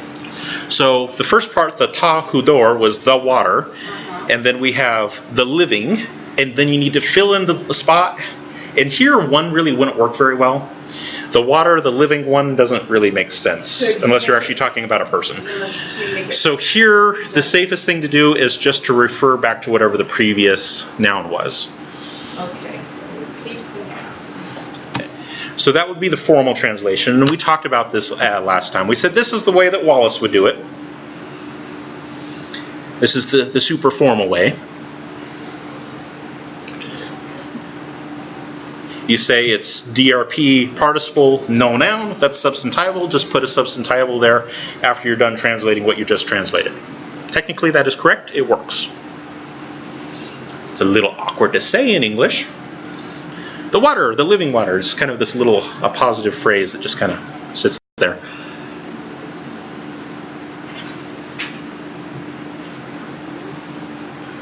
Okay,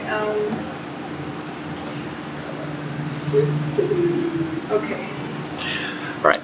Now, because that is kind of awkward, you can just go ahead and translate the second DRP, because you have the ta, which is the first DRP. The second DRP you can translate as which is, or something to that effect. So the water which is living.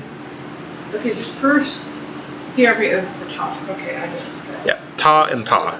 Yeah, you have two of them in there, ta and ta. The second one, if you want to, you can translate it as some form of that which is, and that way you don't have to put on the extra noun at the end. Basically, get rid of the extra noun.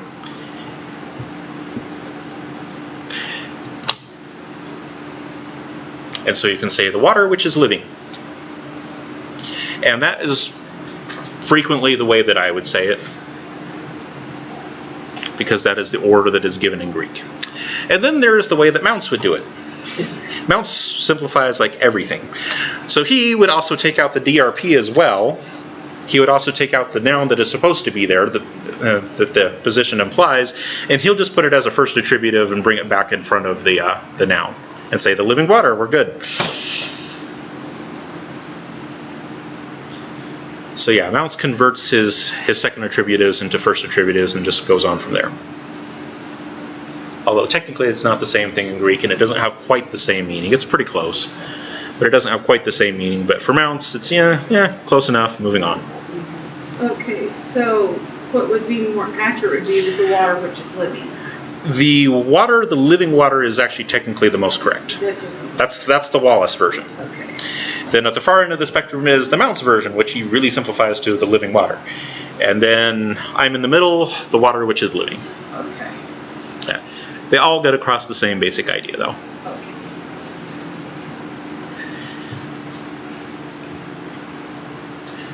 All right, so questions about that? So that was the attributive two. Yes, that's attributive too. So, And like I said, it's basically a substantival, but you have a noun out in front of it to tell you what that missing noun is supposed to be.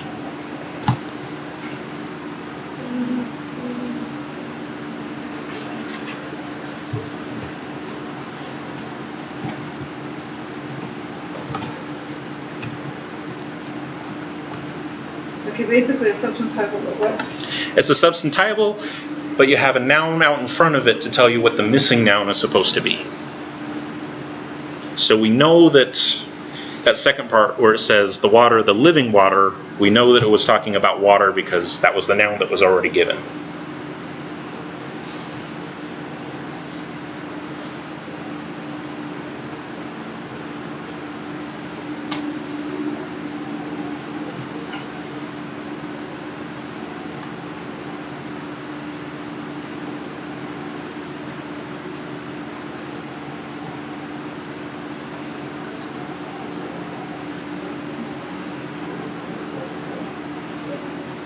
Okay.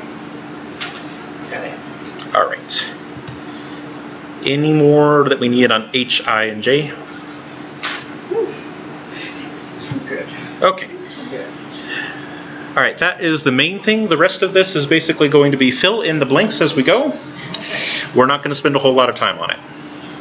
Okay, verbal participles are always anarthrous, which means they have no DRP. There's going to be no DRP in front of these ones, and they tend to behave like adverbs and are often nominative, meaning they're the subject of the sentence, such that they depend on the main verb. Great information. We're not going to spend a lot of time there, though. The real takeaway there is that anarthrous means has no DRP. I've never heard that word before. Boy. And outside of a Greek class, you probably never will. Yeah.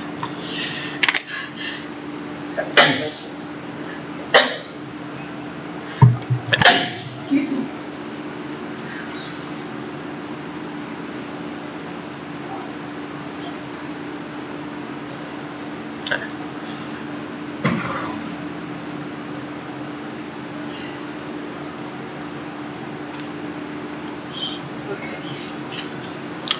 All right, next one.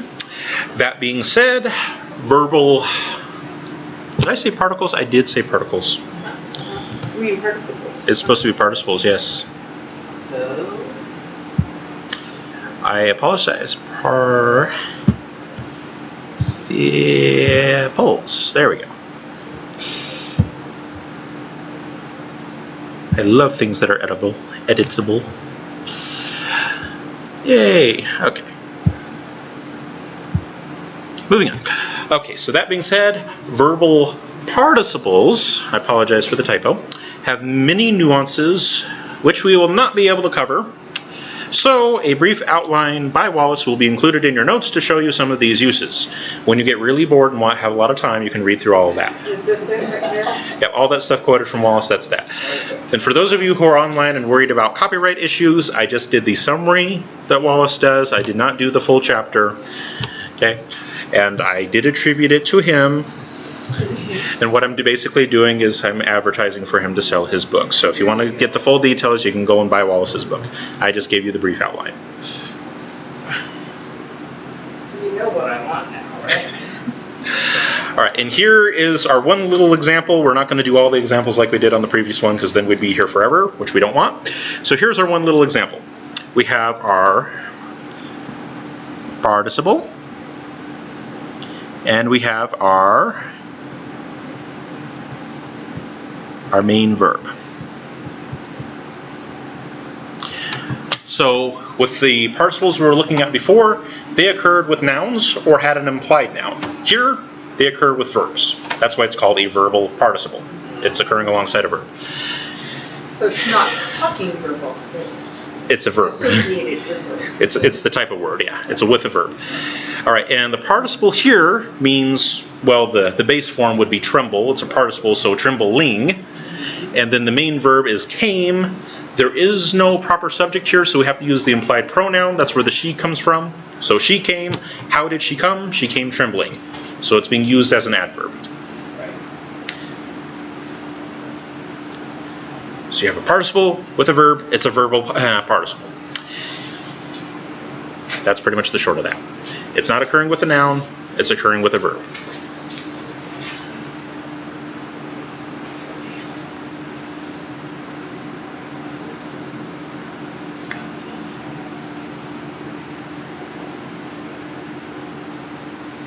So it was trembling came. Trembling she came because there was no Yes.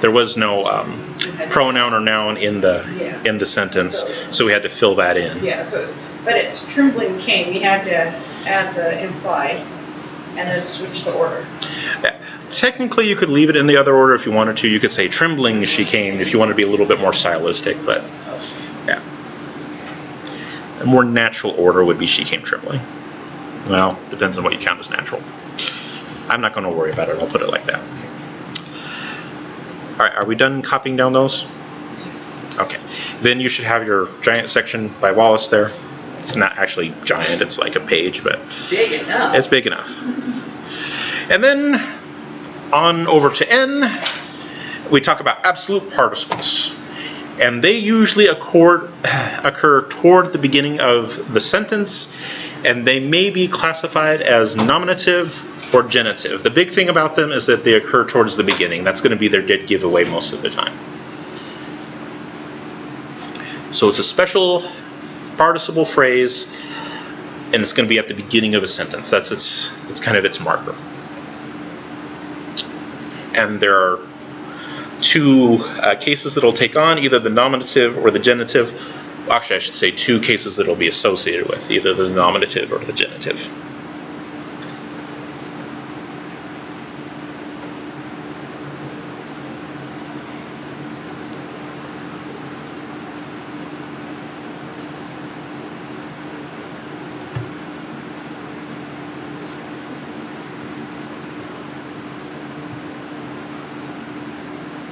Are we done writing?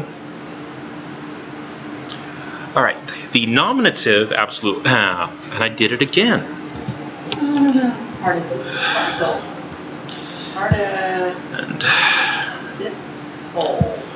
Participle.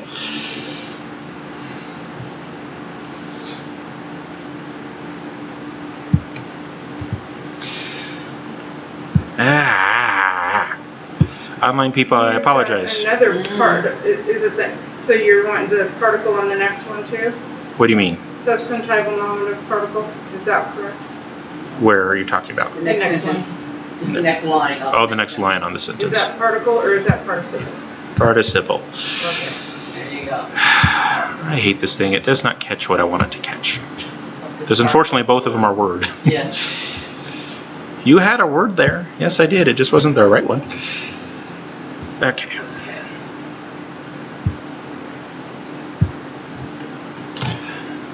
Okay, so the nominative absolute participle is a substantival nominative participle that is the logical rather than syntactic subject of a sentence.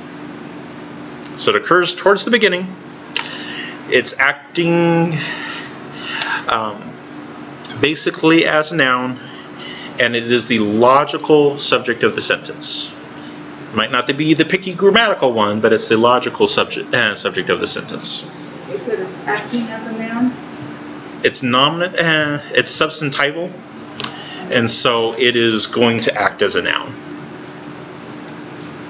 Like we did with our participles that we just talked about, we had the substantivals where you had the DRP participle and then nothing, and we had to fill in the noun, but we understood there was an implied noun there. Okay. It's taking the place of a noun phrase. Okay. All right, so here's an example. This is from Revelation 3:21. We have ha, nikon, and then no noun. So that's substantival. There's an implied noun there, but it's not there. We have DRP, participle, no noun. We have to fill it in. And then you have the rest of the information that's given there. And so we have the DRP, the nikon, means to prevail. That's a participle, so you add ing, prevailing. And then you need to put in some kind of a noun because it's missing someone. So the prevailing one, and then what is going to follow is information about the prevailing one. So doso is give. There's no proper subject, so you say I give, and then auto is data, so to him. The prevailing one, I give to him, and it'll go on to say what he gives to him. The proper subject here, the actual syntactic grammatical subject, is technically the I. And that is the what, the subject? This is the syntactic subject. But what is the sentence actually going to be about? What is the sentence going to go on to describe? It's going to go on to describe the prevailing one. So this is the logical subject.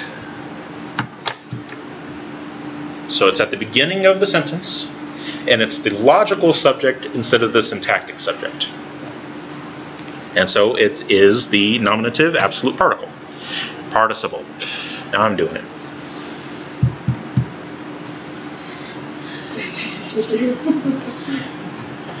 Online people, just translate for me, okay? Yeah.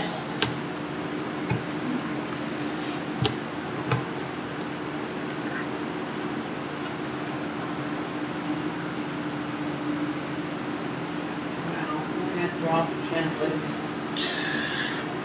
It sounds really easy until you actually try to do some of it yourself.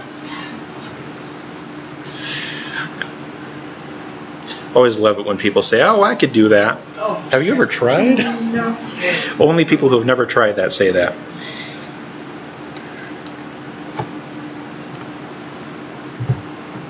I know, I'll just get some seer stones and look into a hat. That's it. Draw one out. It'll be perfect. Let's just pick up what we want, right? Pretty much. All right, are we done with those? Yes. Okay. The genitive absolute. Participle. Oh, there it is again. Participle. So, We are learning how to spell participle. And I did it over here too. And it do. All right. The things you catch. All right, so genitive absolute participle is an anarthrous. We already discussed that. It has no diapari.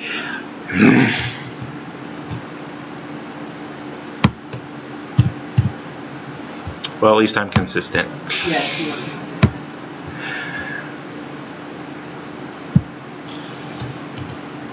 That occurs with a noun or pronoun in the genitive case. So it's going to occur alongside a noun or a pronoun, and that noun or pronoun is going to be genitive. So we call it the genitive absolute participle.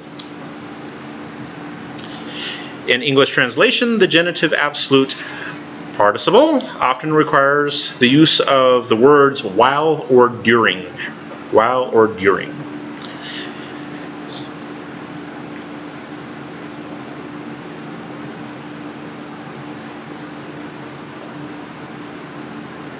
So it's basically an action that occurs alongside or inside of another action.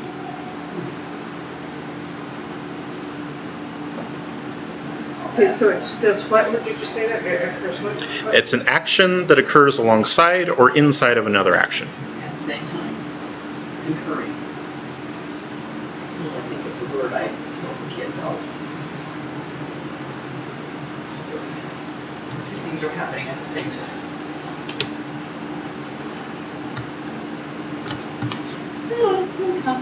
Okay. Something like that.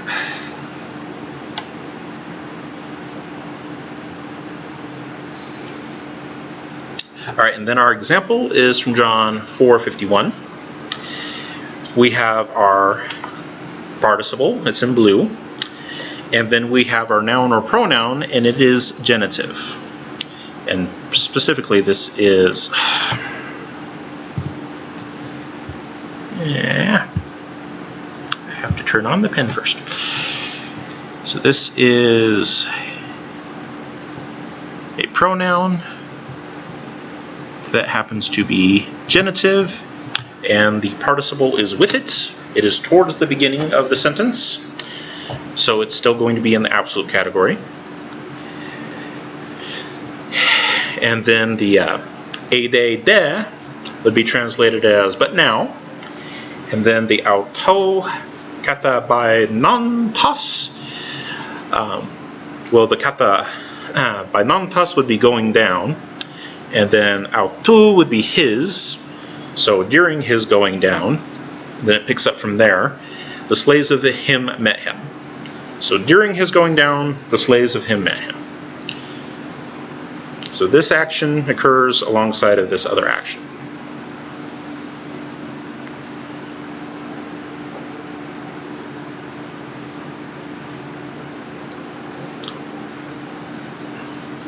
And we could say downing, but that really isn't a word in English, so going down is better, but it's still awkward in English no matter how you translate it.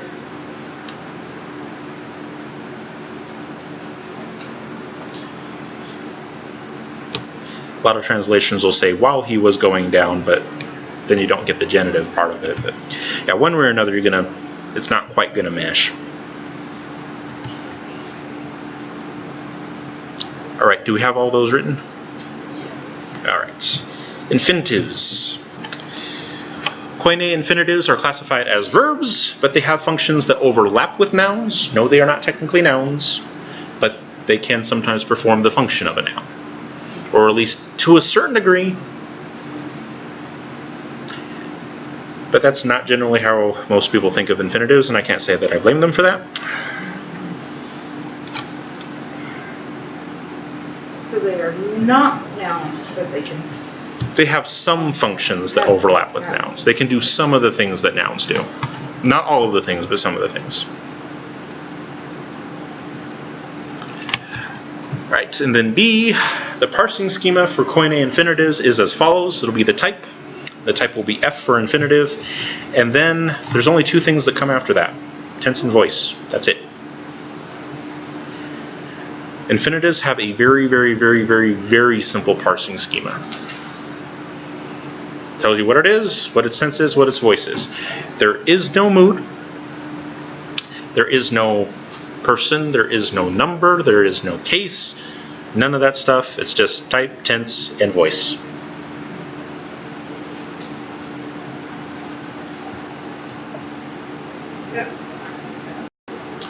Very simple that way.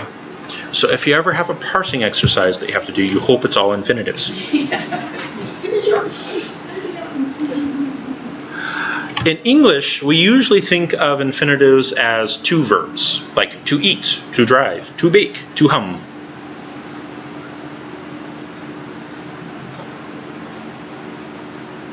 But you've got participles right in the next one. Which is hard enough. Like participles, infinitives can be anarthrous, which means they don't have a DRP, or articular, which means they do have a DRP. Anarthrous, no DRP. Articular, yes, there is a DRP.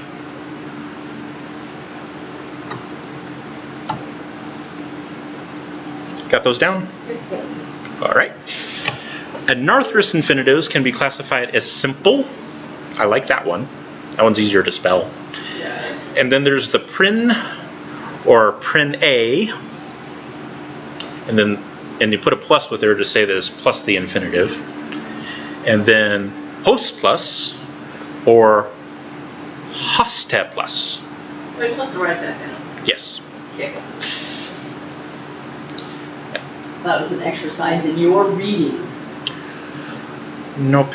Those are to be in the blank. Okay.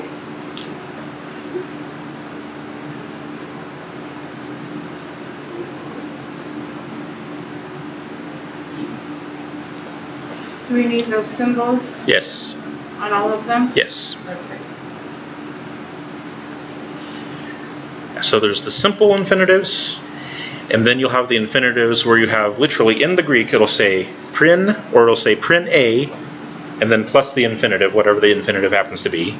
Or you'll have the ones that are hos and then the infinitive, or the ones that are hoste and then the infinitive. That's what the pluses are for. Plus infinitive.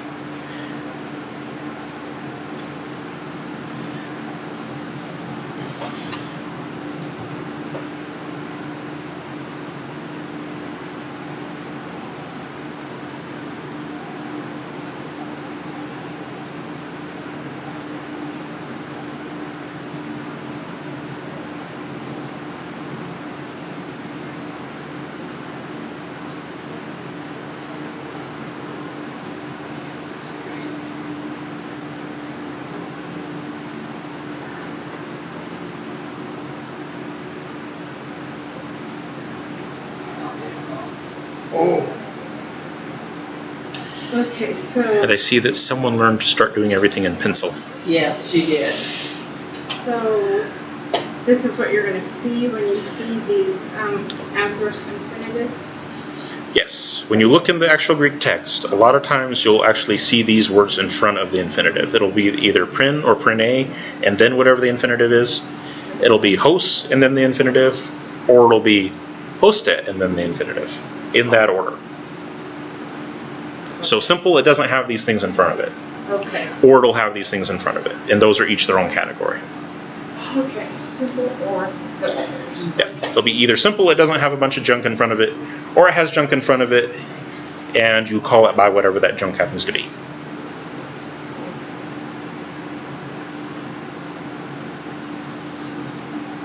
Or the junk. Okay. The jump. Pretty much. So the junk will come first or afterwards? Junk is before. It's these things plus the infinitive. Okay. Junk in front. That's why the plus comes afterwards.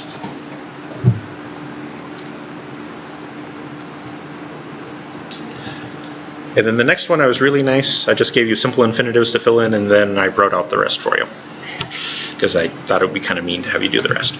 Okay, so simple infinitives can be used to indicate purpose, result, what is complementary, that which completes the meaning of another word or phrase, the means, rarely, the means by which something is done, the subject, the direct object, rarely, indirect discourse, apposition, and apposition is where you have two or more grammatical units that have the same reference.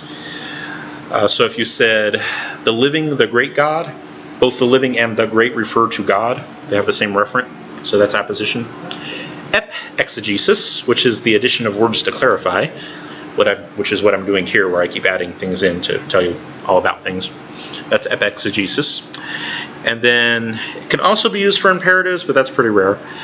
Or an absolute, that's also rare, and it is a word or phrase which modifies a noun or sentence without a conjunction or finite verb. Which is why I wrote all of that out for you, and I said when you get the time, go back and look at it and have fun. Right now, just write in simple infinitives. Got it. Yeah. Do you have simple infinitives in there? Yes. Okay. The prin or prin A plus infinitives are used to indicate subsequent time, so something that happens later. This is happening in the time after the time that I just spoke about. So if you see prin or prin A in front of your infinitive, that's what's going on. It's talking about something that happens afterwards. Like we said before with Greek, Greek really doesn't emphasize normal time, so you usually have to accomplish time other ways. This is one of the ways they do this. So if you want to say that it happens afterwards, this is what you do. One of the ways you do it.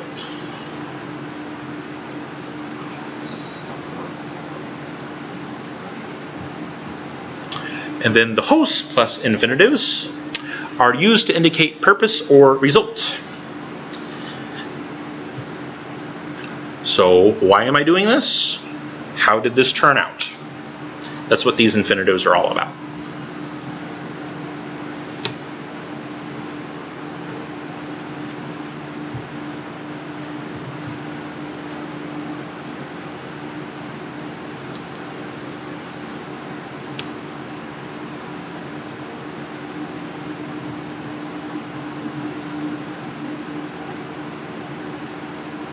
Okay, are we done with H?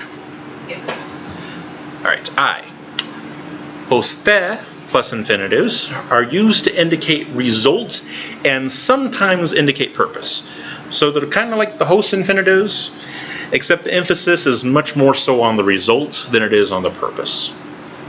And you look up host and hosta, they kind of have similar meanings. So when they get combined with infinitives, they're kind of going to mean the same thing, but the emphasis changes. With hostas, hosta, the result is more so the emphasis, not so much purpose.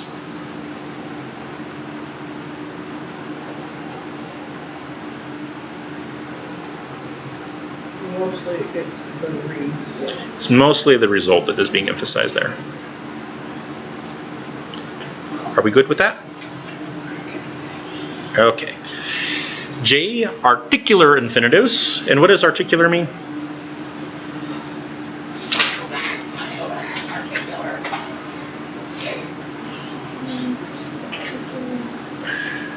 They have a DRP. They have a DRP. So you're going to have a DRP and then you're going to have an infinitive. And they can be classified as being without a governing preposition or with a governing preposition. So they have a DRP and sometimes they'll have a preposition and sometimes they won't. They have DRP, sometimes have a preposition, sometimes no.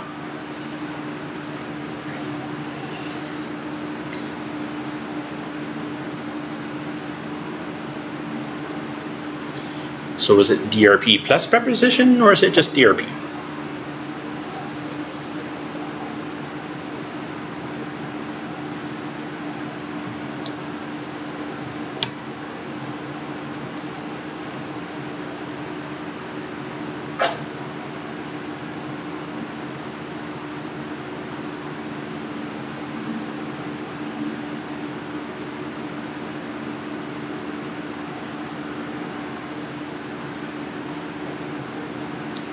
So you said one without DRP or one with DRP? No, they all have DRPs because they're all articular. Okay. The question is whether or not they have prepositions.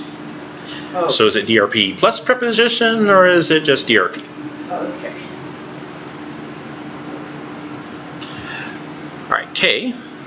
In the case of articular infinitives without a preposition, they really need to come up with a shorter way of saying that. Their meaning is limited by the case of the DRP which precedes them, and the DRP is usually left untranslated. Putting an article in front of a verb is really weird, and there's really no good way to translate that in English. The to act just doesn't really work. So you usually do not translate the DRP there.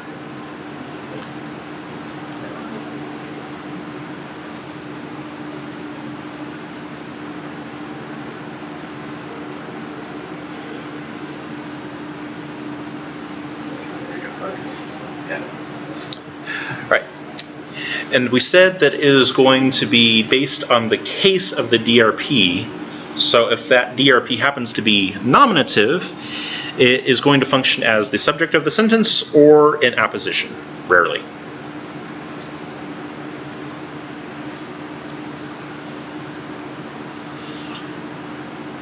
When we talked about simple ones, I gave you the big long paragraph that talked about what apposition was. So. Okay. That was broken down in my head. I Yep. know, I was like. Not critical right now. Look it up later when you're bored. All right, and then the accusative is going to be the direct object, or again, it can be apposition, and this time apposition is going to be a little bit more common.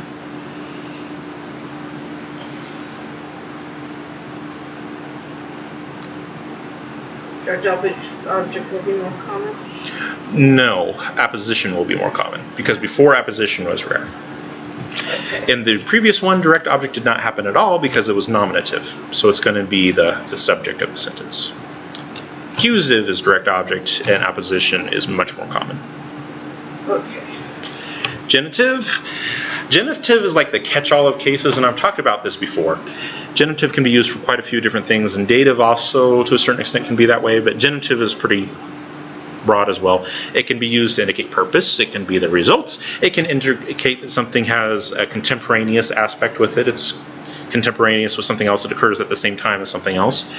It can indicate cause. That's much more rare because you have it in the same category as things that can indicate results. So you don't want to get those confused. So they're not usually going to have both of them. That would be weird. It can also be used for apposition again or epexegesis.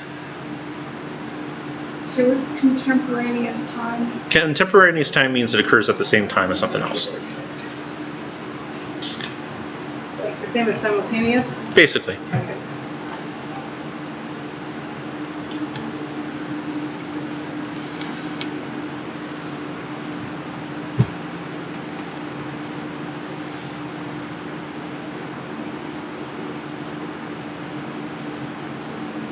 I don't know how to spell it, but pretend that was right. All right, and then in the case of articular infinitives without a governing preposition, the range of meaning is limited by the specific preposition, and again, the DRP is usually left untranslated because that's really hard to do with a verb. The to love. This does not work. The to eat. Yep, it's just not going to work.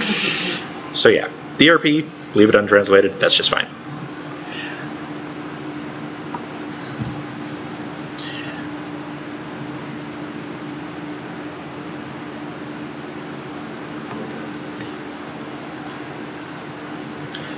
All right, the first specific preposition is dia, and that is the capital delta, by the way.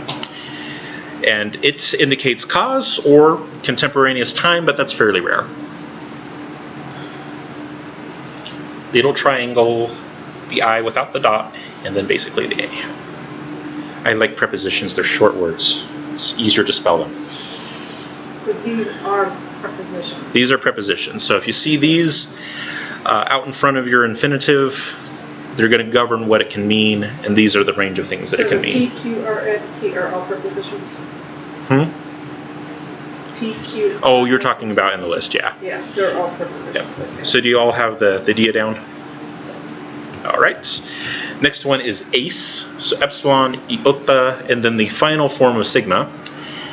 And when it's combined with an infinitive, an articular infinitive, I need to be specific about that, it will have the DRP on there. It will indicate purpose, result, or epexegesis, but that's fairly rare.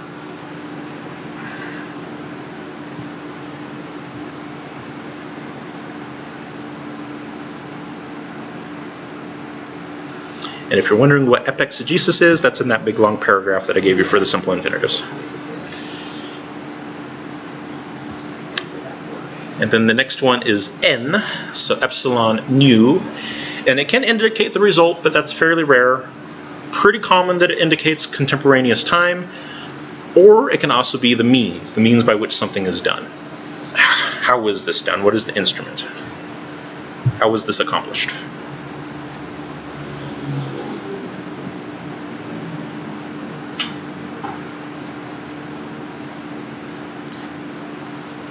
And it's interesting with most people, either they love the participles and they hate the infinitives, or they love the infinitives and hate the participles.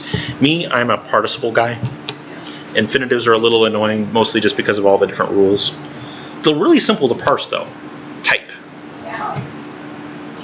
Tense. Voice. All right, and then the next one is meta. And it usually represents antecedent time. So what happened before this time? Did you get that one written in? Yes. Okay. And then pros indicates purpose or result.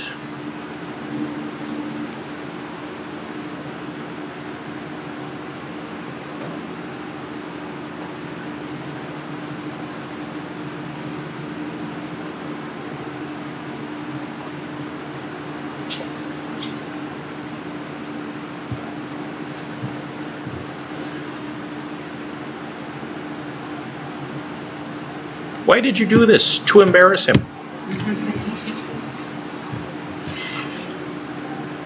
All right, so that ends the prepositions, and then we have examples. For our anarthrous infinitive example, we'll pull from Matthew 5:17. And we have our wonderful infinitive there. Just that word right there. Yep. And there is no DRP out in front of it. No DRP, so it's anarthrous. And a lot of times with the anarthrous ones, you can translate it as a regular infinitive like we would in English. So it's going to be whatever the verb is, and you put the word to in front of it. So the verb means tear down. To make it infinitive, you say to tear down, and you throw it into what you're translating. So do not suppose that I came to tear down the law.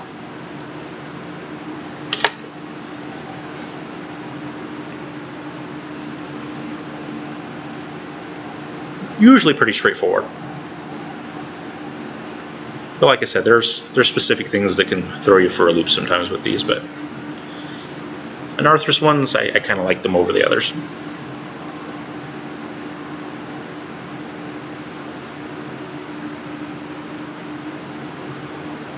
So there's no DRP, just throw in a to make it infinitive, keep going.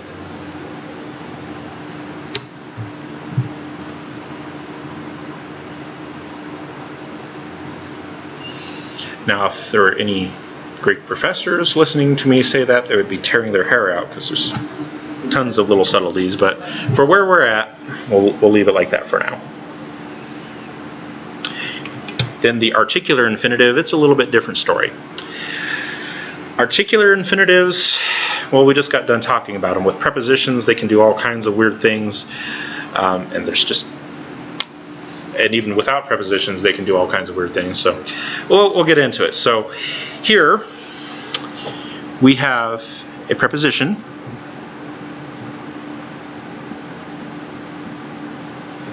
Then we have the DRP. And then over here we have the infinitive. So we have a DRP here, so it's articular. We have a preposition in front of it, so we have to follow our preposition rules. And here's the preposition rule that applies. We just did it, because it's N, that's the preposition. And so it's talking about a result, but that's not as common. Contemporaneous time is pretty common, or it can also be the means. In this case, it happens to be contemporaneous time. So that's why we have this phrase out in front, at the time that. There's no actual words in the Greek text that means at the time that. That is what we know by putting all of these things together. When you have N, and when you have an articular infinitive, generally going to be contemporaneous time, so that's where the at the time that comes from. So you have to have that part in there, and then whatever the infinitive is, but the infinitive here is kind of weird.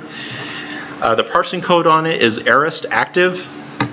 Aorist, if it had a time, which it doesn't always, but if it had a time, what time would it be? Would it be past, present, or future? Yours had a time. Is it past? It's past generally. So that's why it's were subjected. It's put into a past tense because it's aorist. And were subjected, that one's also a little bit weird because that's actually technically passive, but to make it work in the sentence, that's kind of like the only way to do it. So for at the time that these, which are all things, were subjected to him, blah, blah, blah. I will be honest, I do not like articular infinitives because you usually have to play with them a lot in order to figure out what's going on. They're the ones that you just kind of stare at for a while. It's like, well, try that. That still doesn't make sense. Try this. That doesn't make sense. Well, try this. Oh, that kind of makes sense. Okay, now I see where it's going. But yeah, the tenses get thrown off and do weird things, and sometimes active becomes passive, and all kinds of weird stuff. I do not like articular infinitives. And Arthur's infinitives are much nicer. To tear down, I got that. Verb is tear down, put a to in front of it, we're good. But now articular infinitives, you have to look up all the rules and all that junk, and it's just annoying.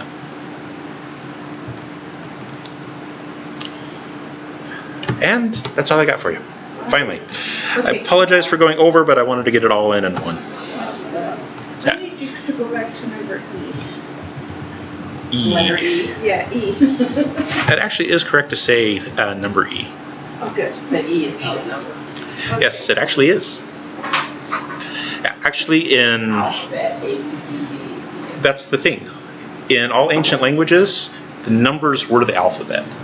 Really? Yep. Oh, I taught my kids wrong all these years.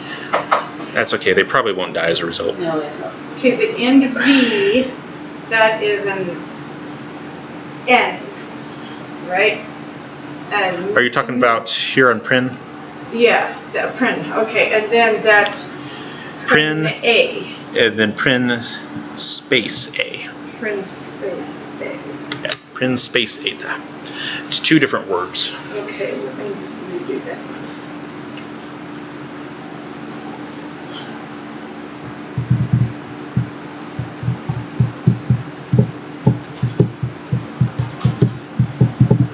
And yes, that is a lot of information. The vast majority of it I don't really expect you guys to know all that well because it's a lot, especially in one lesson. The main thing I want you guys to focus on is the participles as adjectives. Okay, participles is what we need to focus on. Participles as adjectives. Because there's other ways that participles can be used, but I want you guys to focus on participles as adjectives. We can use our chart from lesson 5. Exactly. Okay. It's material that you've kind of already gone over, fairly familiar with, shouldn't be too rough. That's the main thing I want you to focus on from this week's lesson, although the week is a very loose term now. Yes. But we'll say, yeah, this lesson, that's what I want you to focus on here. And then go ahead and review all the previous stuff, all the previous lessons, and next time we'll go through and we'll do questions from all of the chapters, and I'll just go ahead and do it in order to make it easy. So you can just basically thumb through as you're going along doing the questions, and then we'll have our translation task. I'm not real good at translation tasks. Yeah, and I will tell you ahead of time, the Lord's Prayer is going to be on there, and I'm going to do the Matthew version, so from Matthew 6, verses 9 through 13. So if you want to get a jump start on that and look at it and look it up in the interlinear. Translation, what is it going to be given to us in Greek? We have to turn it around? Yes. Yeah, I'll give it. Just copy it. No. I basically am testing to see what subtleties you guys can pull out. Because the basic English translation you guys already know. Hopefully you already know the Lord's Prayer, at least where to find What it. translation did you say you were going to use?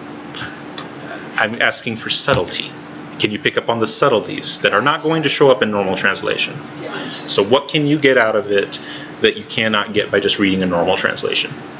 A lot of it will be subtle. It's not like it's going to drastically change anything. But I'm going to see if you can pick up on some of the subtleties. Will that be the only thing on the test? Yeah. Well, there's And all the review. all the review questions, and then there will be, yeah, the Lord's Prayer, And then I'll probably do a section from John 1, probably starting in verse 1. I might go all the way through verse 5, but I haven't decided yet.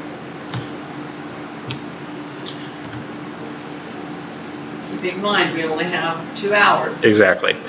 That's why I'm kind of iffy on the John 1 part. We're gonna do all the review questions, so all the quiz questions? No, they'll just be questions over what we've done. Reviewing questions. Yeah. Okay. Yeah. So go through, review all the chapters, and then on this chapter, I only want you to focus on the participles as adjectives. But go over all the other stuff. That will be the basis for your questions. We'll do a bunch of questions, and we'll just go in order, basically. So the first few questions will be from week 1. The next few questions will be from week 2, so on down.